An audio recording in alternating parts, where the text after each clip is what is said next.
Welcome students. Today we are going to solve November 20 CA Intermediate Law paper. Let's see that what are the suggested answers of all those questions which were there in exam. So question 1A. Understand that before I start the discussion, whenever we are reading the question, we should try to identify that in the question what are the hints given. Once we have identified the hints, on that basis we have to identify that what is the topic of that question, and once the topic is identified we will try to see that what is the provision for that or what is the case law for that, and then we will try to solve it. So let's read and try to identify the relevant hints for that. Mr. Raja, along with his family members, is running successful trading business. He is capable of developing his ideas and participating in the marketplace. So till this, I don't think there is any hint what is actually relevant to solve the question. Let's read further. To achieve this, Mr. Raja formed a single person economic entity. So this is the first hint what is given over here. Formed a single person economic entity. Single person economic entity. Okay. Now, let's read further. In the form of one person company. One person company. So here we can say that the question is going in the direction of one person company OPC. That means this question is belong to what? The companies at 2013. With his brother Mr. King as its nominee. So another hint what is given in the question is about the nominee. On 4th May 2020, Mr. King withdrew his consent as nominee. So yes, there is another twist in the story, and it says that the nominee who was appointed by Mr. Raja, he withdrew his consent. So this question goes in the direction about the nominee and withdrawal of the nominee. Still read further. Can he do so under the provisions of the Companies Act 2013? So here clear that the question is asked, can he do or not? So after reading this much story, the first thing is clear that we have to explain that whether any nominee who is appointed in the one person company, can he withdraw his consent after giving the consent. So that is the first thing. Okay, let's read that what other questions they have asked. Examine whether the following individuals are eligible for being nominated as nominee. Again guys, second paragraph also emphasize on nominee only of the one person company as on 5th May 2020 under the above said act. Mr. Shyam, son of Mr. Raja, who is 15 years old as on 5th May 20. Miss Devki, an Indian citizen, sister of Mr. Raja, stays in Dubai and India. She stayed in India during the period from 2nd January 2019 to 16th August 2019. Just try to underline this highlighted sentences. These highlighted sentences are actually the hint points given in the question. Question ये बताना चाहता है कि देखिए ये जो data दिया गया है 15 years old age, then 2nd January to 16th August, ये सारे डेटा क्वेश्चन को सॉल्व करने के लिए इंपॉर्टेंट है. उसके बाद Mr. Ashok, an Indian citizen and residing in India, who is presently a member of one person company. So guys, one thing is crystal clear that the entire question is based upon the concept of nomination in OPC. Nomination in OPC. So basically the question emphasizes on the two parts. The first one is appointment of nominee, and second, withdrawal of consent. It depends upon that. And at the second point, the question is based upon what is the eligibility criteria to be considered while we appoint any nominee. So eligibility criteria. Okay, so basically if we see here, the entire question is based upon Rule 3 and Rule 4 of the Companies Incorporation Rules 2014. Okay, so So what it tries to say? It tries to say that in case of member of OPC, if we see member of OPC, what is the qualification? Only a natural person who is Indian citizen and a resident in India shall be eligible to be the member of one person company, or he can incorporate one person company. So the first sentence says about what? It says about the membership. But now read the second point. Shall be a nominee for the sole member of an OPC. So what I'm trying to say is that member as well as nominee both must have to possess the same type of qualifications if he or she wants to be nominee in OPC. So what does it mean? That if anyone wants to be nominee in OPC, he or she must be either natural person, and with that he or she must be Indian citizen as well as a resident in India. These three qualifications. Got it? Not only to that, if we just read the further explanation over here, right, it also says that minor is not allowed to be member in OPC, neither he can be nominee in any OPC. So basically, if we see, guys, that anyone who is not natural cannot be appointed as nominee, anyone who is not citizen of India, anyone who is not resident of India, and anyone who is minor cannot be appointed as nominee in OPC. So basically speaking, if you see this question here, right, it says that the first question I want to say, Mr. Sham, son of Mr. Raja, who is 15 years old as on 5th May, can he be appointed as nominee? No, because as we have understood that only the major can be appointed. Second, it says that Miss Devki, an Indian citizen, sister of Mr. Raja, stays in Dubai and India. So understand Miss Devki, we assume that she is a major. Now we have to identify other two conditions, that is she citizen of India or not. With that we also have to check that whether is she resident to India or not. But the biggest question is, what is the definition of a resident over here? Okay, so let's check. If you see the solution, it clearly says that residence means, the term resident in India means a person who has stayed in India, for a period of not less than 182 days. So anyone who has stayed in India for at least 182 days in the previous financial year. Here I want to clarify one thing, that earlier before amendment taken place it was a calendar year, but recently the amendment taken place and now it is financial year. So we have to take the financial year and we have to check that person whether he or she is staying in India, whether it was 182 days or more or not. So here this date will be used to calculate that. What's the date here? Given 2nd January 2019 to 16th August 2019. Just calculate it and try to see whether is it more than 182 days or not. Let's see this. So here the first is 2nd January. Basically in the Excel we write in this way, the month first, okay, and then date, okay, and then year. After that it is 16th August 2019, and simply you just go with the date difference. Okay, so this date minus this date, you will see here. Oh, I'm sorry, I have not written the date in the correct form. So month first, then date first, and then year.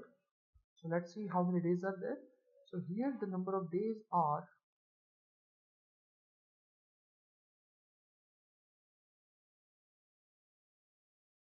226. I'm sorry, just because of some format problem it is not shown here, but it is 226. You can check manually as well if you want. Okay, 226. I know that in exam they are not allowing you to take the Excel sheets, but yeah, manually you can check, okay, and you will exactly get 226. So here 226 is more than 182 days, and that's why Miss Devaki, she is resident to India. So she is natural one, yes. She is major one, we have assumed. She is Indian citizen, obviously yes, and she is resident to India for the previous financial year, and that's why she is eligible to be the nominee of OPC. So that is the solution. Okay, third it says that Mr. Ashok, an Indian citizen residing in India, who is presently a member of a one-person company. So what this question tries to say, that Mr. Ashok, who is already a member of one OPC, can he be appointed nominee of Mr. Raja under Mr. Raja's OPC? So basically, if you see, if we see at the one hand side, we have Mr. Raja's OPC. Here you can see, okay, Mr. Raja, he has already OPC. Understand? And here now Mr. Ashok,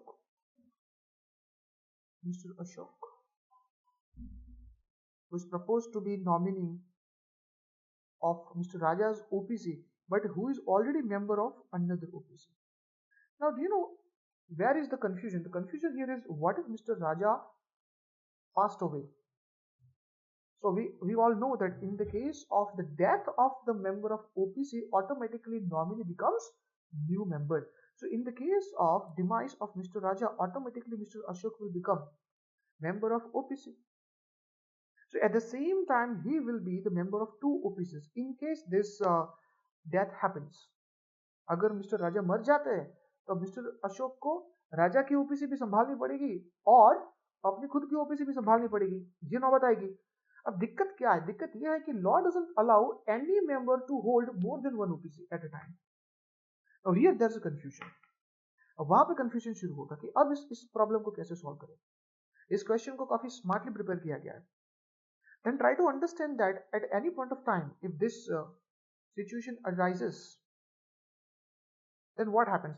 First of all, क्या law ये allow करता है कि आप किसी ऐसे बंदे को अपना नॉमिनी अपॉइंट करो who is already a member of OPC? Then answer would be obviously yes. Rule 3 doesn't prohibit anyone who is already member of OPC. You can appoint him as your nominee. But in case of such unhappenings happens, तो क्या करेंगे? The law says that Mr. Ashok will have to vacate one of the positions. He has to leave one of the positions. Either he has to stay in Mr. Raja's OPC or he can stay at his own OPC. He must have to choose, he must have to decide to stay at one of them. He can't stay in both of the OPCs as being member at the same time. And law has given here the time limit. And what's the time limit? The time limit is 180 days. In case of, this is a situation where same person has been nominee, becomes member of both the OPCs under such circumstance, then he has to decide one of the OPCs to be continue as the member of it within 180 days.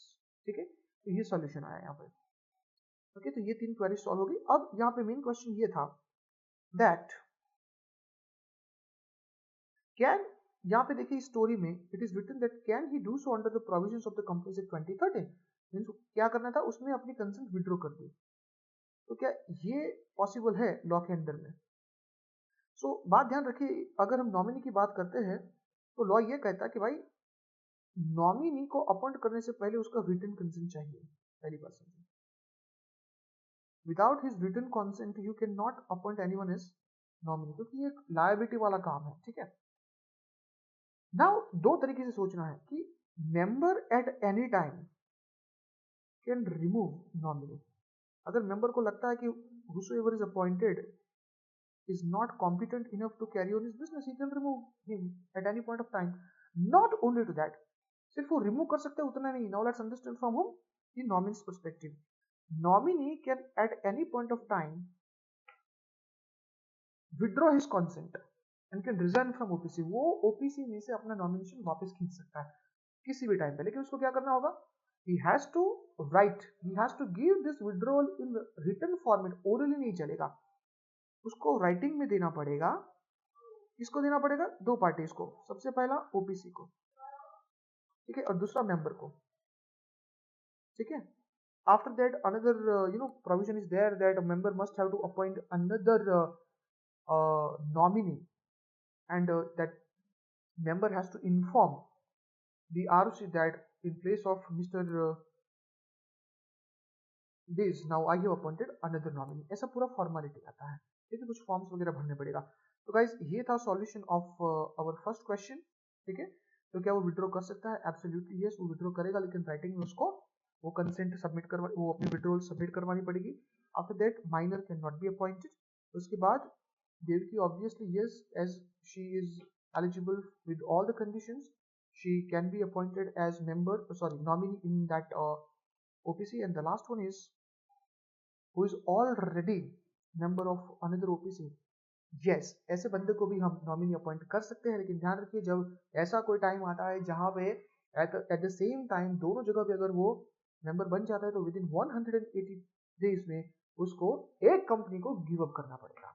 Okay, hope this first question is clear. Okay, so now let's move to question 1B, and as usual, first of all, try to identify the hints provided in the question that helps us to solve the question. The board of directors of Moonlight Limited, a listed company. So the first hint given over here is the listed company, appointed Mr. Tell, chartered accountant, as first auditor. Okay, so Mr. Tell, chartered accountant, as its first auditor within 30 days of the date of registration of the company to hold office from the date of incorporation to the conclusion of the first AGM. चलिए यहाँ तक हम ये देख लेते हैं कि भाई whatever information is given that is related to non-government company. Because if I speak about the appointment of auditor, the entire discussion is divided into two parts only. The first is government company and second is non-government company. So here the question, till this, nothing is clarified whether it is government company. So it is non-government company. Now, in the non-government company, how to appoint first auditor? We all know that in non-government company, the auditor is appointed by the board within 30 days. In case board fails, then board will recommend the same proposal to the members, and then members will appoint the auditor within 90 days. That is the provision. And once the first auditor is appointed, whether by board or by members, he will hold the office till the conclusion of first AGM. वो आने वाली next जो first AGM होती है वहां तक ही उसका tenure रहता है. It may be less than 1 year as well. ये हमें जानकारी होनी चाहिए, right? And this is provided under section 139 subsection 6, 139 subsection 6. ये clearly उधर लिखा गया है, ठीक है? तो सबसे पहले ये देखिए that whatever they have said in the story, is it as per section 139 subsection 6 or not? तो yes, वही दिख रहा है that C is appointed as being first auditor within 30 days of the date of registration. But by whom? By board. It is clearly mentioned that board ने appoint किया है. So till this there is nothing against the law. ठीक है? But ये तो answer हुआ भाई. Question क्या है? Let's go ahead with this. Further, it says that at the first AGM, Mr. Tell was reappointed to hold office from the conclusion of first AGM till the conclusion of sixth AGM. दोस्तों ये है हमारा दूसरा hint. और क्या twist दिया है question में, वाह मजा आ गया. It says that at the first AGM, the same auditor is appointed as subsequent auditor. So सबसे पहले you know that what section 139 says about subsequent auditor. ठीक है? And here we are not discussing about the government auditor. Here we are discussing about the non-government auditor. Law says that the first auditor will hold till first AGM. वो हमें पता है. But subsequent auditor, whosoever is appointed at the first AGM, he will hold the office from the conclusion of first AGM till the conclusion of sixth AGM. Okay, कहाँ लिखा है ऐसा? So it is clearly mentioned. If you see here, it is mentioned under section 139 subsection 1.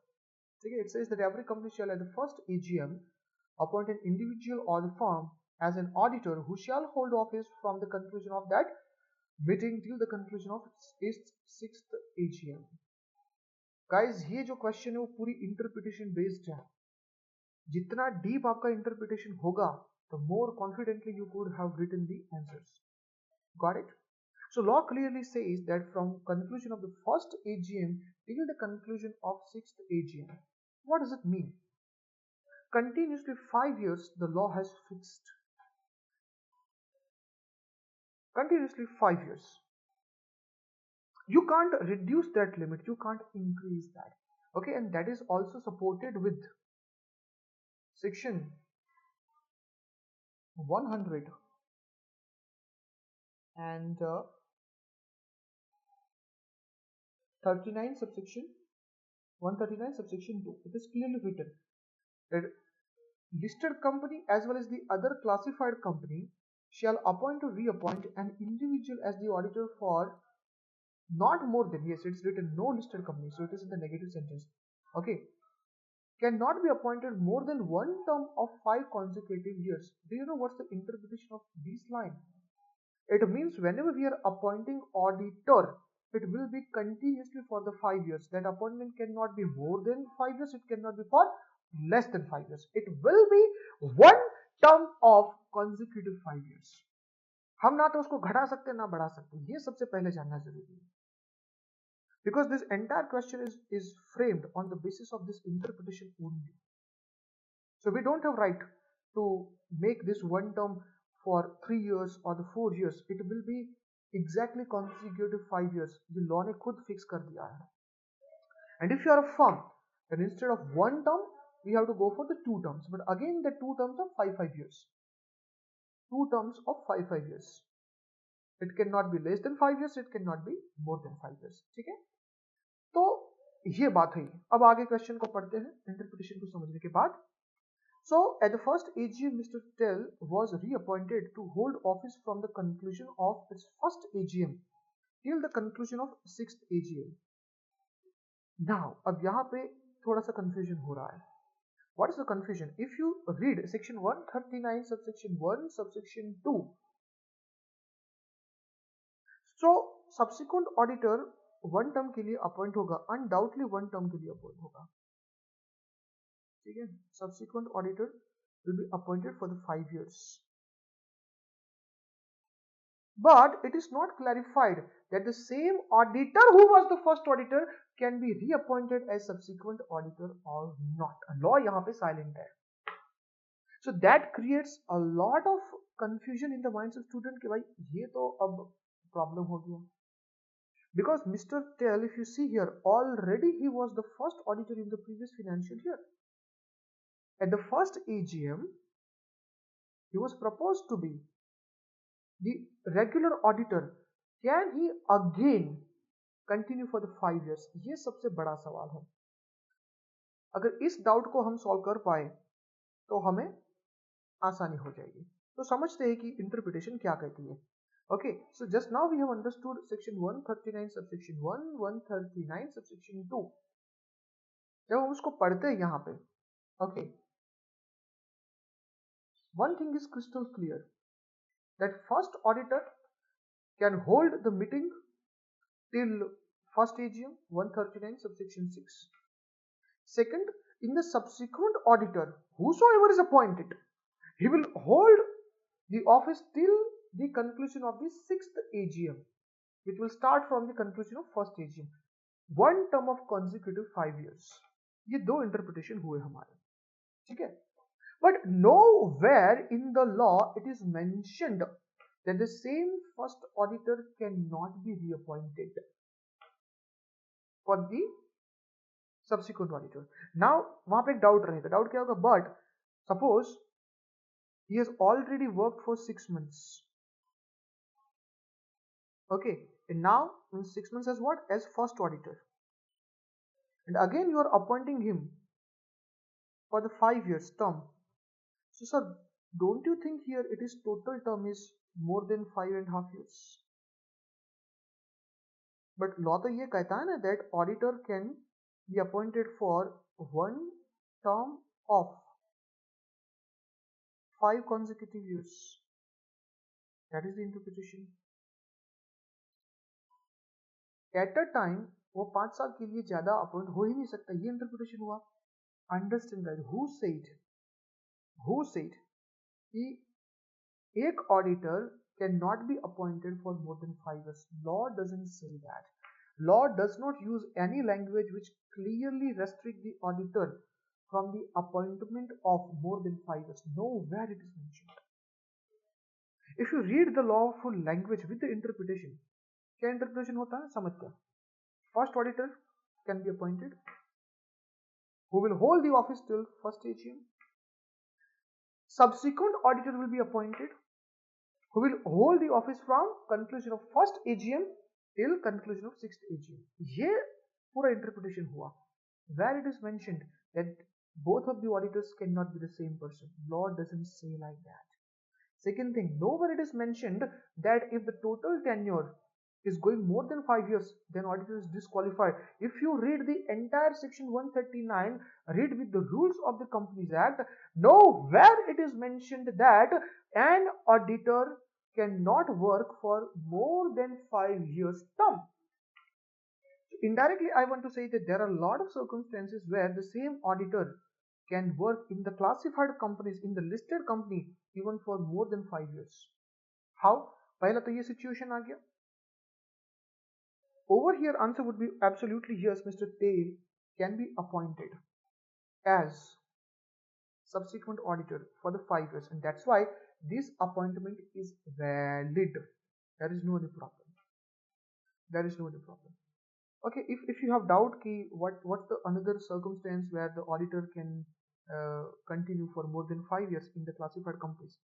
So remember, law says that in case 5 years got over, 5 साल खत्म हो जाते हैं, and company did not appoint another auditor in the same AGM, then same previous auditor will continue. ऐसा हमने कहीं पे पढ़ा था. हाँ, सेक्शन 139 में ये भी लाइन आती है कि अगर भाई जब 5 साल खत्म हो जाते हैं और नया ऑडिटर अपॉइंट नहीं हुआ, तो वही सेम बंदा रिपीट करेगा, वही सेम बंदा ऑडिट कंटिन्यू करेगा जब तक कि नया बंदा अपॉइंट नहीं हो जाता. So over here again the 5 years, even though 5 years got over, but still the same auditor can continue. तो भाई ये कहना कि भाई 5 साल तक ही उसका टेन्योर होगा, लॉ ऐसा नहीं कहता. ऐसा हम गलत इंटरप्रिटेशन नहीं करेंगे. ओके, सो आंसर यहाँ पे ये आएगा कि yes, mister Tell can continue even though he was previously appointed as first auditor. ठीक है, आगे बढ़ते हैं. Examine the validity of appointment, reappointment in the following cases. So the first is appointment of Mr. Tail by Board of Director. So as you can see that Mr. Tail was appointed as first auditor. क्या वो law के हिसाब से था? Obviously yes, वो law के हिसाब से था. There was no any problem. Okay. Next question says about that reappointment of Mr. Tail at the first AGM in the above situation, is it valid or not? So as law doesn't restrict that the first auditor who has already completed his tenure for till the first AGM cannot be appointed. Law doesn't say that, so answer would be absolutely yes. Third, it says that in case Mr. Bell, chartered accountant, was appointed as auditor at the first AGM. So understand here, not Mr. Bell. Here it is Mr. Bell. So another chartered accountant, suppose he got appointed as the auditor at the first AGM. So as the auditor at the first AGM, that means we are discussing about the subsequent auditor to hold office from the conclusion of first AGM to the conclusion of fifth AGM. That's the 4 years. So indirectly, this question wants to ask that can we reduce the tenure of 5 years?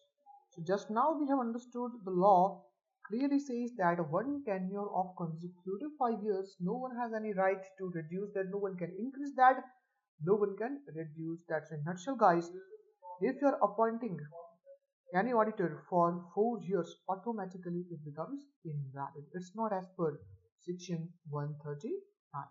So here the next question is question 1C. So this question belongs to the agency agreement, agency contract of Indian Contract Act 1872. So what it says that X has made an agency agreement with Y to authorize him to purchase goods on his behalf of X for the year 2020 only. So the hint number one, what is given over here, that X has made an agency. So the status of X here is none other than principal. So he is principal here. Okay. Second thing, that with whom? With Y. So Y is none other than agent. Okay. Read further. The agency agreement was signed by both the parties. It contains all the terms and conditions. For the agent, it has a condition that Y is allowed to purchase goods maximum up to the value of rupees 10 lakhs. This is again another data which says or emphasis about the authority. The maximum authority of Mr. Y to buy the goods is only for 10 lakhs, right? In the month of April 2020, Y has purchased a single item of rupees 12 lakhs. So yeah, there is a twist in the question. He was allowed to buy only for 10 lakhs, but still he bought for 12 lakhs. Okay, so he exceeded his authority, right? So this entire game is about authority. Try to identify. The market value of the item purchased was rupees 14 lakhs, but a discount of rupees 2 lakhs was given by Z. So market value was 14 lakhs, but he thought that it is beneficial to the principal, and that's why he exceeded his authority and bought with 2 lakh rupees discount. So he bought it just because of the heavy discount offered and the financially benefit to X. But what happened is Mr. Z means what? Here Z is nothing but the supplier of the goods. Okay, supplier of the goods. He demanded his payment from the X because he was at the end of the day the principal, right? And action of agent binds the principal. But X denied, stating that Y has exceeded his authority as an agent, therefore he is not liable. Explained what will happen. So that is the question, okay? So what are the facts given in the question? Fact number one. So X and Y, they are in agency contract. That is the fact number one. Second, the authority to the agent was given 10 lakhs. But he purchased the goods. He purchased the goods for 12 lakhs. So apparently we can say that he has exceeded the authority. And why, Mr. Z, a supplier, filed the case. तो इस entire case में क्या होगा? So basically अगर हम देखें तो इस entire question को हम इन दो different एंगल से देख सकते हैं. देखना यह है कि ICI यहाँ पे कौन सा स्टैंड लेगी. The first approach what I want to take here is section 187 and 188 वाला approach, whereas the second approach over here is section 227 and 228 वाला approach. अगर आप देखेंगे यहाँ पे, so we have these two types of approaches. Okay, that is 227 and 228. ठीक है, and I will tell my opinion that I want to go with which approach most probably. Okay, so what 187 says about? 187 says that agent may have the authority either expressed or implied. उसको authority कहीं से भी मिल सकती है, by conduct impliedly, या express से भी मिल सकता है by his principal. तो ये है 188. ये कहता है कि भाई he can use his authority at any point of time and for business. वो बिजनेस चलाने के लिए अपनी अथॉरिटी का जैसे चाहे वैसे जब चाहे तब उसको इस्तेमाल कर सकता है. ठीक है, सो 187 188 का ये मतलब हुआ. But what do we mean by authority? That is another question. What do we mean by authority? So basically authority we can divide into these two types. The first is known as the real authority. The real authority which is provided as per the expression. Okay, and second is known as ostensible authority. Ostensible authority means we can say just like reasonable authority to perform certain transactions, what others are allowed to believe कि हाँ भाई ये authority आपके पास हो सकती है. Okay, for example, if Mr. X, he goes to the bank manager for the loan. Actually, bank manager was allowed to grant the loan of 10 lakhs only, but he knows Mr. X very well. उसको पता था X काफी genuine बंदा है, उसका कोई issue नहीं है, problem ही नहीं आ सकता. And that's why, even though he was really authorized for 10 lakhs, फिर भी उसको 12 lakhs का loan grant किया. Here X was not aware that actual authority of bank manager is only 10 lakhs, and he believed that bank manager has the authority to grant the loan worth of rupees 12 lakhs. So here the 12 lakhs becomes ostensible authority. Okay, now what lawful interpretation of the different cases say about, वो क्या कहता है, वो ये कहता है कि when we compare real authority versus ostensible authority, we should consider ostensible authority as benchmark authority. Understand? When we consider authority, लेकिन कौन सी? That authority which is given expressly in written format और ostensible authority. So ध्यान रखिए यहाँ पे जो believe करने वाली अथॉरिटी है, जो रिजनेबल अथॉरिटी है, जो ऑस्टेंसिबल अथॉरिटी है, उसे ही बेंचमार्क माना गया है लॉ में. सो इनडायरेक्टली क्या इंटरप्रिटेशन हुआ सेक्शन 187 या 188 के कुछ केसेस अगर हम पढ़ते हैं. So any authority which is out of real authority but with in ostensible authority and the person who is dealing with is unaware about it, then such transactions which are made within the ostensible authority are valid. Such agreements are considered as valid. उसके ऊपर कोई action हम नहीं ले सकते. So what we can do is, first हमारा approach ये रहेगा कि that above example जो हमने यहाँ पे देखा है, that we can answer according to section 187 and 188. कैसे? Even though original authority was 10 lakh rupees, but he bought the goods for 12 lakh rupees for the benefit of principal, तो उसे हम ostensible authority मान सकते हैं. And if it is within ostensible authority, then transaction cannot be avoided and principal is liable to the third party. तो ये हमारा पहला अप्रोच रहा. Now second approach here is section 227 and 228. अब ये दोनों क्या कहना चाहते हैं समझते हैं. 227 says that when agent acts out of authority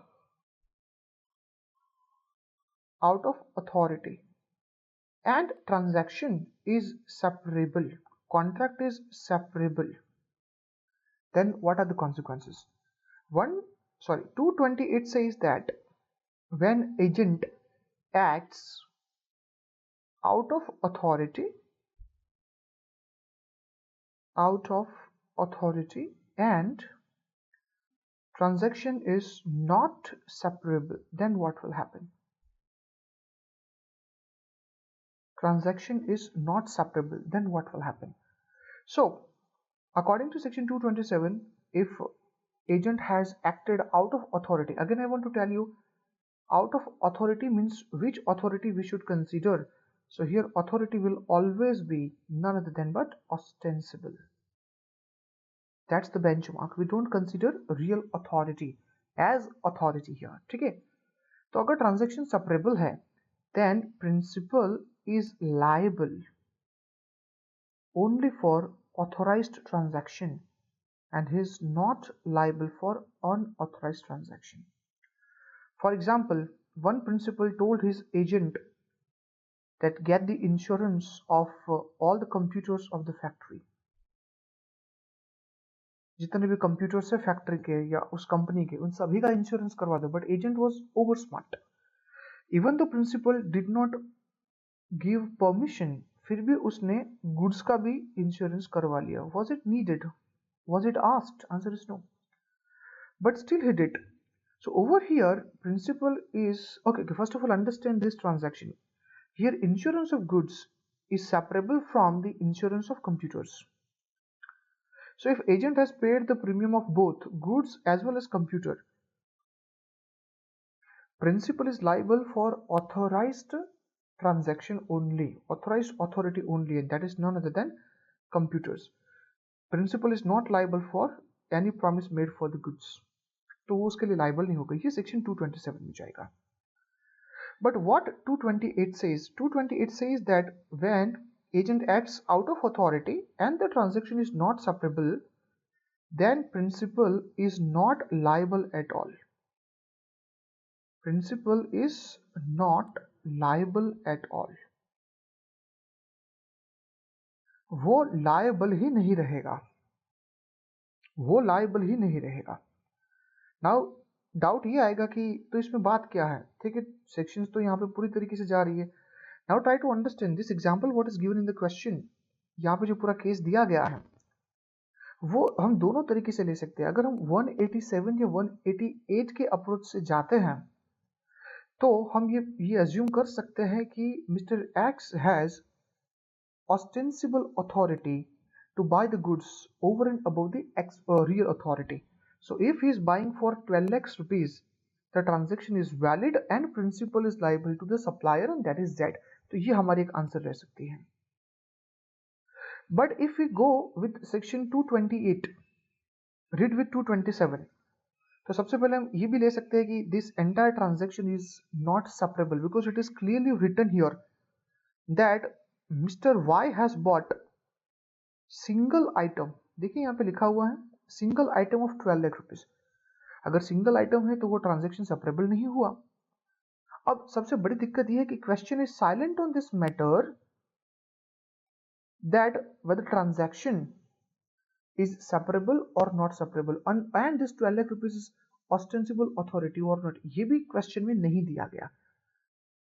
तो अगर ये सेपरेबल नहीं है और ये बियॉन्ड ऑस्टेंसिबल अथॉरिटी हुआ, जो हम नहीं कह सकते, we have to study lot of factors for that, then principal is not liable for the entire transaction. तो उस तरीके से भी आंसर बन सकती है. यहाँ पे दोनों तरीके से आंसर बन सकती है.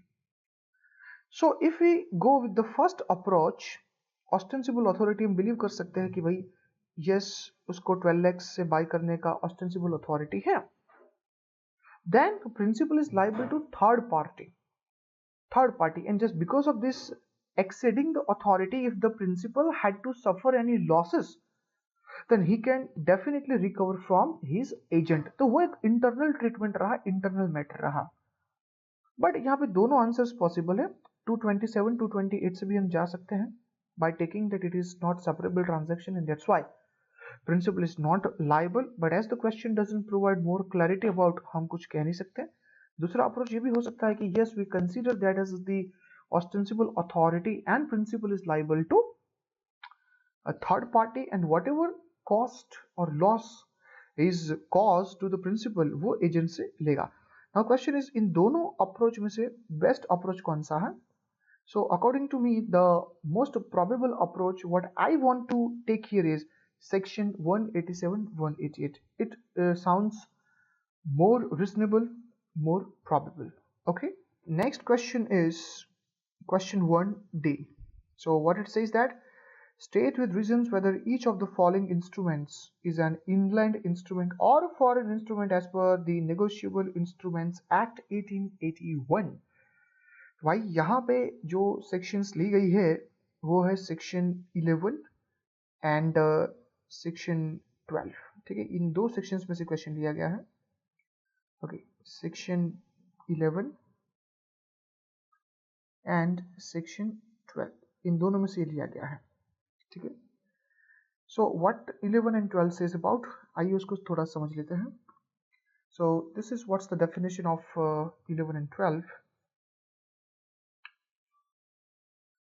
Okay, section 11 says that inland instrument means a promissory note, bill of exchange or check ठीक है, यहां तक मतलब वो तीनों हम इंस्ट्रूमेंट्स ले लिए, ड्रॉन और made in India. So that is the first important topic for our question. ठीक है, दो बातें ध्यान रखिएगा यहाँ पे. सबसे पहला इट सेज दैट ड्रॉन, थोड़ा यहाँ पे लिखेंगे, ओके, ड्रॉन, इन दोनों के बीच में है और. ठीक है, ड्रॉन और दूसरा क्या लिखा था, let's see, it says drawn और मेड इन इंडिया. इन दोनों में इंडिया आना चाहिए. ड्रॉन और मेड इन इंडिया, ये प्रोविजन का सबसे पहला पार्ट है, आइदर ड्रॉन और मेड इन इंडिया. ठीक है, और आगे पढ़ते हैं the structure of provision. And made payable. ठीक है, आगे बढ़ने से पहले ये भी हम लिख लेते हैं, and that is also very important to solve the question. And okay, और आगे क्या लिखा है, and made payable in or drawn upon any person resident in India. So again we have these two options, और इन दोनों के बीच में और लगा हुआ है. okay, first and second. First says here made payable in India. ठीक है, payable in India or payable to any person who is resident to India, who is resident to India. इन दोनों में अगेन गाइस क्या आएगा, India common आएगा. ठीक है, अगर either of the combination is there, right, then it will be inland instrument. Any instrument other than inland instrument is known as foreign instrument. Got it? तो ये उसकी explanation है. What does it mean? समझते हैं. Suppose drawn in India है, as well as payable in India है, inland instrument होगा. Made in India है, but payable in India नहीं है. Understand? Made in India है, but payable in India नहीं है, but it is payable to someone who is resident to India, even though he belongs to Australia. Automatically it becomes inland instrument. तो हम यहाँ पे कितने कॉम्बिनेशंस बना सकते हैं, देखिए इतने सारे कॉम्बिनेशंस इनलैंड में आएंगे. First drawn plus payable in India, drawn in India, payable in India is equal to inland. Okay, drawn in India as well as payable to resident in India, again it will come to inland. एक और combination देखते हैं, made in India and payable in India, again it will be inland. I'm using the short form. It is made in India but payable to someone who is resident in India, again it will come to again it will come to inland. Are you getting my point? These many combinations are possible for inland instrument. Okay, fine. Now let's see the question. और हम देखेंगे कि which one is foreign instrument and which one is inland instrument. So सबसे पहले यहाँ पे लिखा है Ram draws a bill of exchange in Delhi upon Shyam, resident of Jaipur. अब ये काफी important डेटा है. ठीक है, first of all Ram draws a bill in Delhi, so it is drawn in Delhi. ये एक सबसे पहली कंडीशन आ गया. एंड बाकी बची ये जो दो कंडीशन है, if you see this entire question, ठीक है, ड्रॉन इन इंडिया तो आ गया है, इसके साथ आइदर ऑफ दिस टू में से एक कंडीशन सेटिस्फाई होनी चाहिए if you want to qualify that instrument as inland instrument. देखते हैं कौन सी कंडीशन यहाँ पे सेटिस्फाई हुई है। So Ram draws a bill in India, तो ये पहला तो कंडीशन सेटिस्फाई हो गया। Upon Shyam a resident of Jaipur, चलो अपॉन श्याम तो payable to anyone who is resident to India, तो ऑटोमेटिकली ये क्या होगा, इनलैंड बन जाएगा। But it is payable in Thailand, तो ये थोड़ा कंफ्यूजिंग सिचुएशन क्रिएट कर सकता है। सो व्हाट हैपेंड अगर हम दोनों कंडीशन को देखें, so it is payable in India है, ठीक है, payable to someone who is resident to India है, but it is payable at Thailand है। तो क्या करेंगे, understand, if we understand the entire structure of the provision, so पहले दो में से कंडीशन सेटिस्फाई होनी चाहिए, एंड के बाद दूसरी दो में से कंडीशन अगर सेटिस्फाई हो जाती है तो इनलैंड होगा। तो भाई दिल्ली का बिल है as well as resident to India में भी पेबल है, अगर उसके बाद वाली कंडीशन सेटिस्फाई नहीं भी होती, still it becomes inland instrument. Okay, if you want to understand formula wise how does it go, चलिए हम इसको समझते हैं। इस डेफिनेशन के हिसाब से ये कैसे जाएगा, so drawn in India, made in India, ये सबसे पहला यहाँ पे सेटिस्फाई हो गया इन दिस एग्जाम्पल। दूसरा कौन सा यहाँ पे सेटिस्फाई हुआ, पेबल इन थाईलैंड है, तो ये सेटिस्फाई नहीं हुआ, बट उसकी जगह पे ये सेटिस्फाई हो गया, payable to any other person is resident to India. तो हमें ऊपर दो में से एक कंडीशन चाहिए, नीचे की दो में से एक कंडीशन चाहिए, अगर ये दोनों एट अ टाइम जा रही है, ये हमारा इनलैंड इंस्ट्रूमेंट हुआ। And that's why guys in the first question it will be inland. Hope the logic is clear, ठीक है। दूसरा हम देखते हैं, Ramesh drawers a bill of exchange in Mumbai. Okay, so again drawn in Mumbai. Okay, so and से पहले दो में से एक कंडीशन सेटिस्फाई हो रही है। Upon Suresh a resident of Australia, चलिए भाई सुरेश भाई तो है लेकिन he is not resident to India, so and के बाद वाली जो दो कंडीशन है उसमें से सेकंड वाली कंडीशन फेल हो रही है, लेकिन पहले का देखते हैं।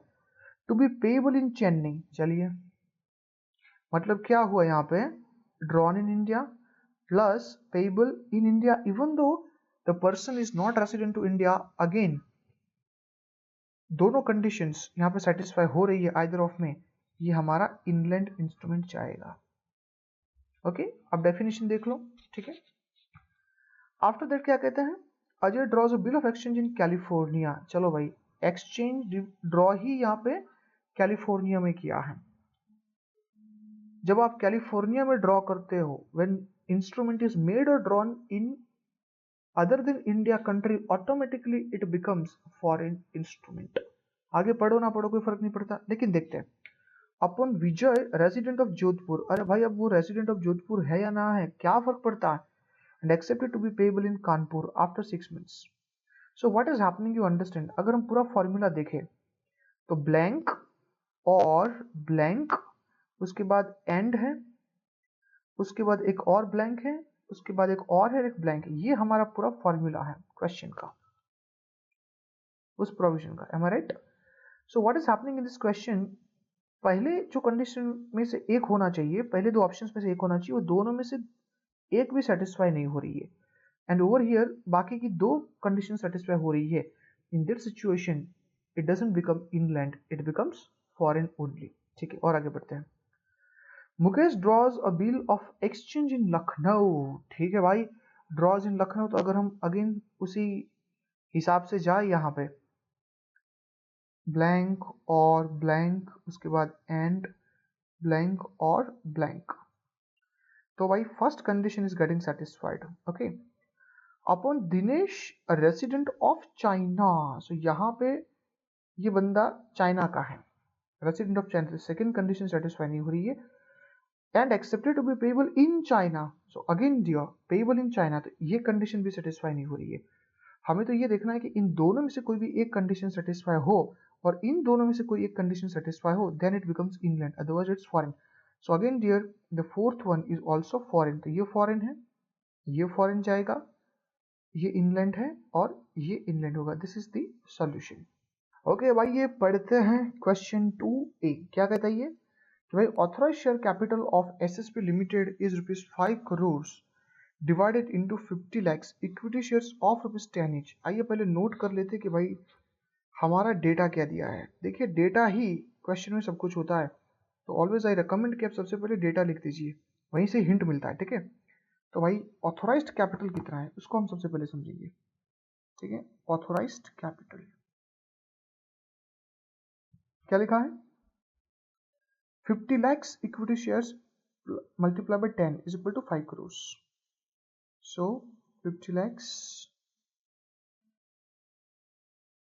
into 10 is equal to 5 crore। चलिए भाई ये हमारा सबसे पहला डेटा है।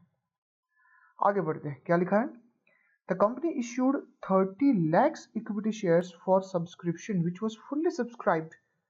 The company called up for 8 rupees per share and it was paid up.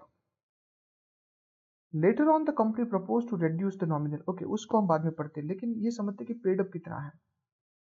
तो पूरे का पूरा तो पेड अप नहीं है, पेड अप सिर्फ 30 lakhs है।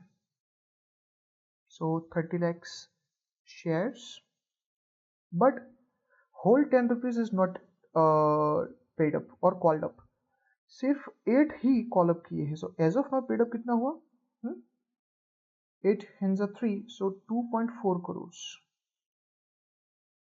सिर्फ इतना ही पेड अप यहाँ पे है। Okay right, so 2.4 crores is the paid up. और आगे पढ़ते हैं कि क्या लिखा इधर, later on company propose to reduce nominal value of equity share. ये डेटा काफी काम का है यहाँ पे, nominal value of equity share, वो भी क्या करना चाहते हैं, reduce. Okay, so you understand students that यहाँ पे नॉमिनल वैल्यू कितना है, नॉमिनल मीन्स यहाँ पे face value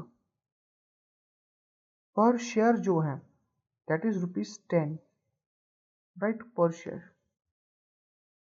now what company proposes, let's understand, 10 each to 8 each and to carry out the following proposals। ठीक है, तो what they want to do is 10 रुपए की फेस वैल्यू को घटा के वो ₹8 करना चाहते हैं। तो कैसे करेंगे, कैसे करेंगे, now understand, many of you may think कि भाई ये ऑथोराइज्ड कैपिटल को ऑल्टर करने की बात है, या ऑथोराइज्ड कैपिटल को रिड्यूस करने की बात है, but you think over here that they are just not reducing the authorized capital. If you see the remaining two questions, they are just not trying to reduce the authorized capital, but with that they are reducing the face value as well from ₹10 to 8. Now what does it mean? If 10 rupee is there, already 8 is paid up, 2 is yet to be paid up, and if you are reducing your face value, that means you are exempting the shareholders not to pay this 2 rupees at all.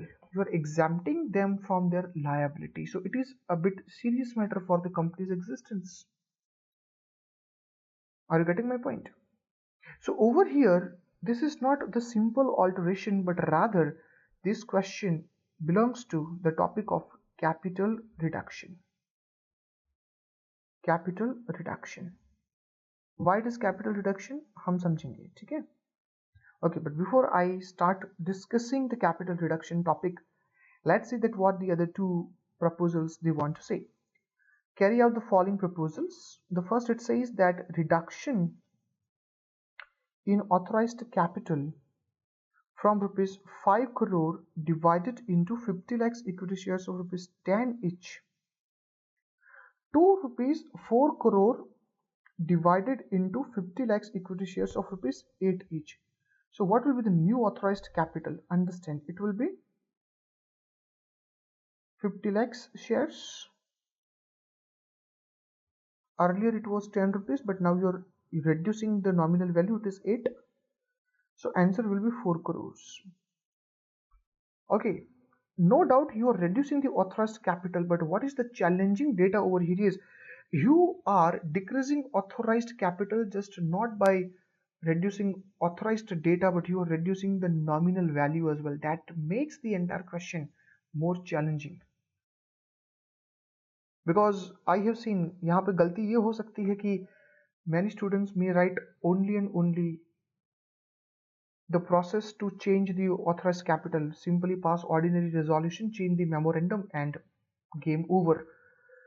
But sorry, as it is affecting the nominal value as well, we have to include another section, and that is section 66 of the Companies Act 2013, which is about capital reduction. Okay, आगे की proposal पढ़ते हैं. Conversion of, now this is altogether another proposal. So answer of the first proposal will be given differently, answer of the second proposal will be given differently. क्या कहता है ये?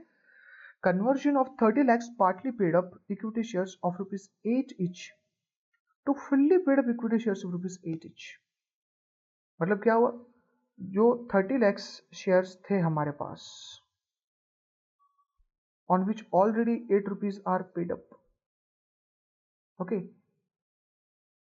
When 10 rupees was the nominal value, that means total was 2.4 crore rupees was already paid up, right? Company wants to make it as a fully paid up. Fully paid up का मतलब क्या हुआ? Earlier it was 10 rupees. So 2 rupees was yet to be demanded, yet to be called up. Company कभी भी मंगवा सकती थी, लेकिन 8 रुपये को ही फुल्ली पेड अप कर दिया. इसका मतलब क्या हुआ कि 8 रुपये को ही यहाँ पे फेस वैल्यू मान लिया जाए. सो अगर 8 रुपये को हम फेस वैल्यू मान ले तो ये नया फेस वैल्यू हुआ. ओल्डर तो 10 था, तो पुराना 10 रुपीज फेस वैल्यू था, नया 8 है. सो अगेन यहाँ पे 2 रुपये हम परमानेंटली गिव अप कर रहे हैं कि अब 2 रुपये की लायबिलिटी कभी भी शेयर होल्डर्स पे नहीं करेंगे. फर्दर उन्होंने लिखा है by relieving the share holders from making further payment of 2 per share. तो ये खुद उन्होंने कहा है. हम ऐसा इसलिए कर रहे हैं कि आने वाले दिनों में इन फ्यूचर शेयर होल्डर्स ये 2 रुपये पे नहीं करेंगे. So in all the cases question ये है कि क्या हम इसे सिंपल ऑल्टरेशन माने या फिर हम इसे कैपिटल रिडक्शन माने. Because do you know what's the doubt here, what's the most confusing point here. यहां पे ये कंफ्यूजन आता है, everything is fine sir but paid up component is not reducing, only nominal part is reducing. तो अगर nominal part is reducing, isn't it alteration? Why we are considering this as the reduction? Guys, for that we have to understand that what section 66 says about this. Got it? Understand? क्या लिखा है यहाँ पे? अब सबसे पहले section 66 subsection 1 को पढ़िए. It says that subject to confirmation by the tribunal on an application by the company, a company limited by shares or limited by guarantee and having a share capital may by passing what special resolution reduce the share capital in any manner. So यहाँ पे ध्यान रखिए, हाँ हमें tribunal का confirmation चाहिए, special resolution pass करना पड़ेगा, वो सारी फॉर्मेलिटीज तो है ही, लेकिन कैपिटल रिडक्शन की डेफिनेशन में क्या क्या आता है ये पैराग्राफ यहाँ पे कहता है. ठीक है. पहला, एक्सटिंग्यूश और reduce the liability on any of its shares in respect of the capital not paid up. What does it mean? You are reducing the liability of the shareholders. Of which part? That part which is not paid up. So is it exactly happening over here or not? Huh? 10 rupees is the face value, 8 rupees is already paid up, and now you want to waive off 2 rupees from the future liability. So 2 rupees are not paid and you want to reduce that permanently. So guys, Section 66 subsection 1 and clause A clearly mentions that if you are reducing, if you are cancelling the uncalled part of the face value, it becomes capital reduction. So it is not simple alteration students, it is capital reduction. Are you getting my point? Fine. यहाँ तक ही हमारे exam के लिए काम का है. Okay. अगर आगे पढ़ना चाहते तो ये लिखा है B, either with or without extinguishing or reducing liability of any of its shares, cancel any paid up share capital. हाँ, अगर paid up को भी आप cancel करते हो because it is unrepresented by available assets, तो आप उसको cancel करोगे, ये भी capital reduction माना जाएगा. Already 10 rupees paid up है और उस 10 को आप घटा के 8 कर रहे हो, तो ये भी capital reduction है. बट ये कहना कि अनकॉल्ड कैपिटल को हम परमानेंटली अगर डिलीट कर दे, रिड्यूस कर दे, तो ये कैपिटल रिडक्शन नहीं है, तो ये गलत बात होगी. ओके. और थर्ड क्या है, जब हम किसी भी कैपिटल को रिडीम करें, वापस दे दे, पे of any paid up share capital which is in excess of the wants of the company, तो इसे हम बाय बैक ऑफ शेयर्स कह सकते हैं, शेयर्स लेके हम मनी दे दे। तो ये सारे के सारे इंसिडेंट्स आएंगे हमारे कैपिटल रिडक्शन में। So now question becomes very easy, ठीक है। दोबारा मैं इसको पढ़ता हूं। व्हाट इट सेज दैट, वही हुआ कि वही in this example the first proposal is, आप 10 रुपीज की नॉमिनल वैल्यू को चेंज करके 8 रुपीज करना चाहते हो, it is capital reduction and that's why section 66 will apply. हमें ट्रिब्यूनल का कंफर्मेशन चाहिए, हमें स्पेशल रेजोल्यूशन पास करना होगा, हमें क्रेडिटर की मीटिंग्स बुलानी पड़ेगी, under the observation of tribunal share holders को हमें कन्विंस करना होगा, and if everything going in the you know as per the observation of supervision of the tribunal, and if tribunal is satisfied, तब जाके हम capital reduce कर सकते हैं with some other conditions as may be imposed by the great tribunal, ठीक है। तो ये उसका आंसर रहेगा। Okay, after that let's understand now question 2b। अब ये क्या कहते हैं, वही PQ Limited, a public company having its registered office in Bombay, okay, it has 3680 members। तो ये डेटा हमारे लिए काम का हो सकता है। तो company sent notice to all its members, तो सबको नोटिस दिया गया फॉर इट्स एजीएम। तो ठीक है भाई, यहाँ पे एजीएम दिया गया, मतलब ये क्वेश्चन जनरल मीटिंग में से है, टू बी हेल्ड ऑन 2 सितंबर 2019 एट 11 AM। तो जरा सोचिए कि यहाँ पे हमको ये नंबर ऑफ मेंबर्स क्यों दिया गया है। क्या हमारे जनरल मीटिंग के टॉपिक में कोई भी ऐसा टॉपिक आता है जहाँ पे क्वेश्चन का सोल्यूशन हम on the basis of number of members करें? आंसर इज यस, वो आता है कोरम में। In the case of public company, अगर हमें कोरम को डिसाइड करना है, अगर हमें कोरम को काउंट करना है, तो वो थ्रेशोल्ड लिमिट गई है, स्लैब रेट दिया गया है up to 1005 members, more than 1000 but up to 5000 15 members, and more than 5000 members if the company has then 30। So until and unless articles provides anything else, तो हम इस स्लैब को follow करेंगे। So 3680 that means it is coming in the second slab, that is more than 1000 but up to 5000। So यहाँ पे quorum कितना होगा? Quorum होगा हमारा 15 members। चलिए यहाँ तक ये क्लैरिफिकेशन हमारा हो गया, ठीक है। आगे बढ़ते हैं। On the day of meeting there were only 12 members। तो भाई ये बुरा हुआ, क्या हुआ? 11 AM को मीटिंग था, 15 की रिक्वायरमेंट थी, बट भाई प्रेजेंट कितने हो गए? 12 की, ठीक है। अब आगे क्या हुआ? Up to 11:30 AM the chairman adjourned the meeting to same day in next week at the same time and place। अभी इंटरेस्टिंग है, जरा समझिए। अगर कोरम नहीं आई तो क्या होगा?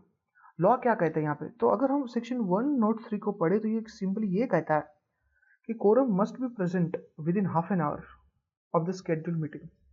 और अगर within half an hour वो नहीं आता, वो कोरम जो हमें चाहिए वो नहीं होती,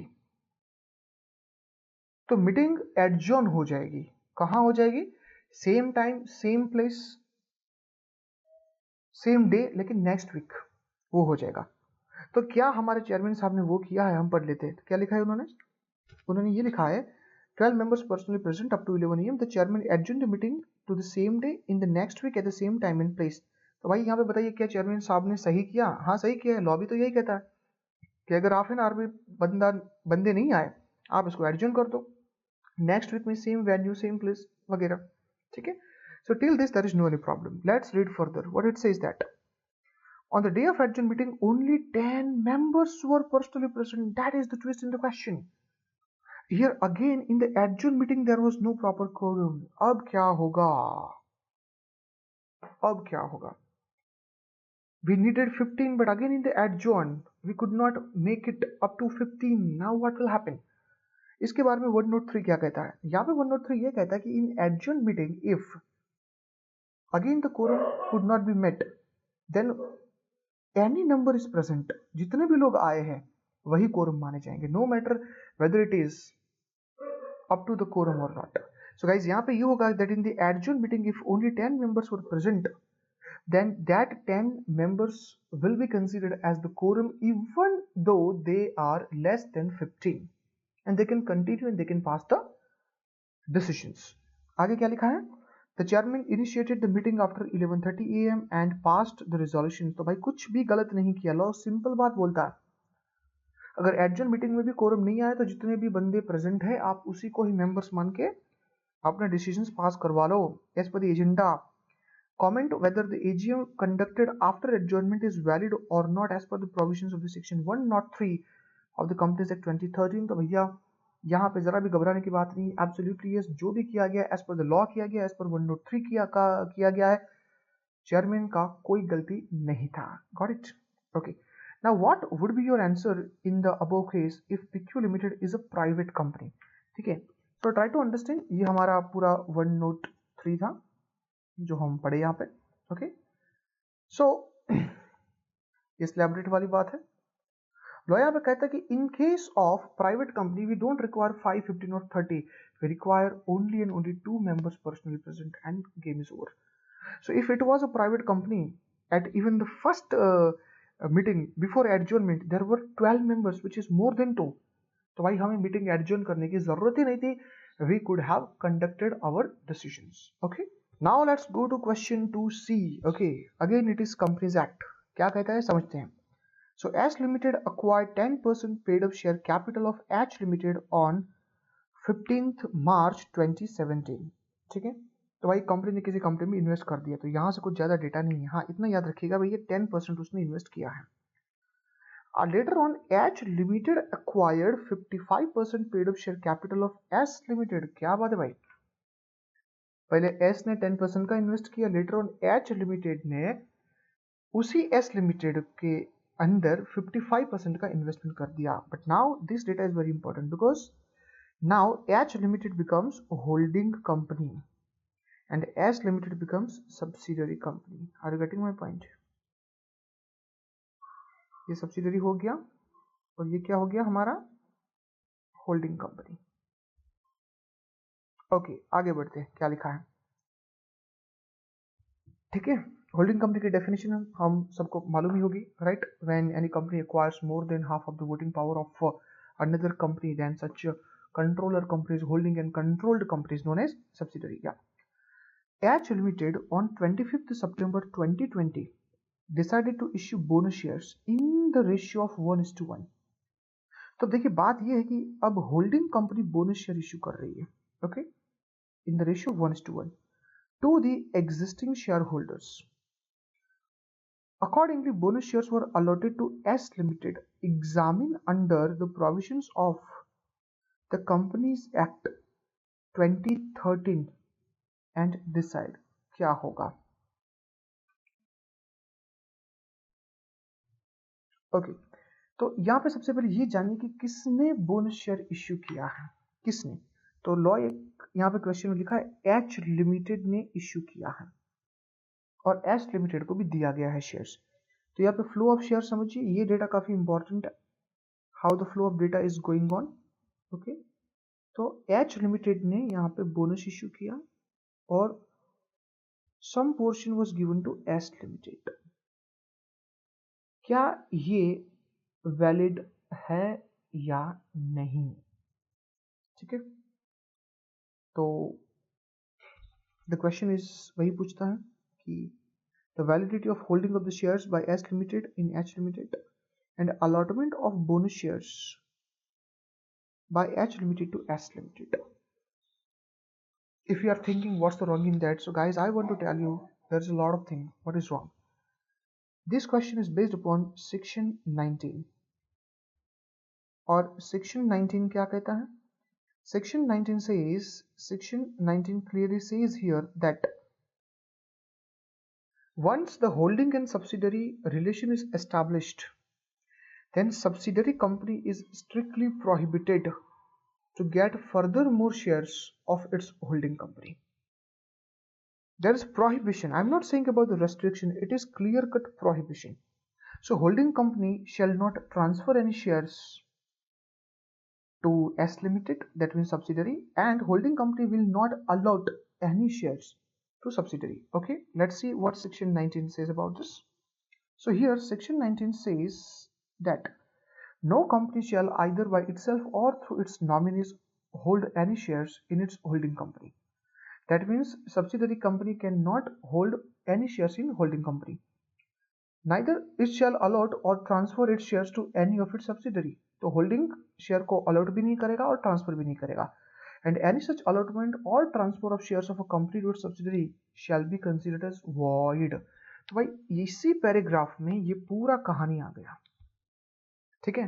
तो मतलब क्या हुआ, when holding company is issuing bonus shares to subsidiary, it is nothing but allotment of the shares. New shares are allotted to the subsidiary, which is clear cut violation of section 19, and that is why over here this bonus share issue to subsidiary, I'm not talking about the entire issue, but to the subsidiary, to the extent of subsidiary, will be considered as void, वो void माना जाएगा, ठीक है।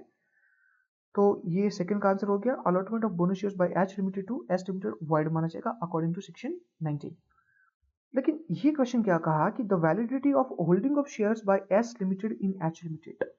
So if you see the entire question, क्या S limited ने H limited में कुछ hold किया है? देखिए पहले लिखा yes, this 10% are held by S limited in H limited. सो उसकी वैलिडिटी क्या है?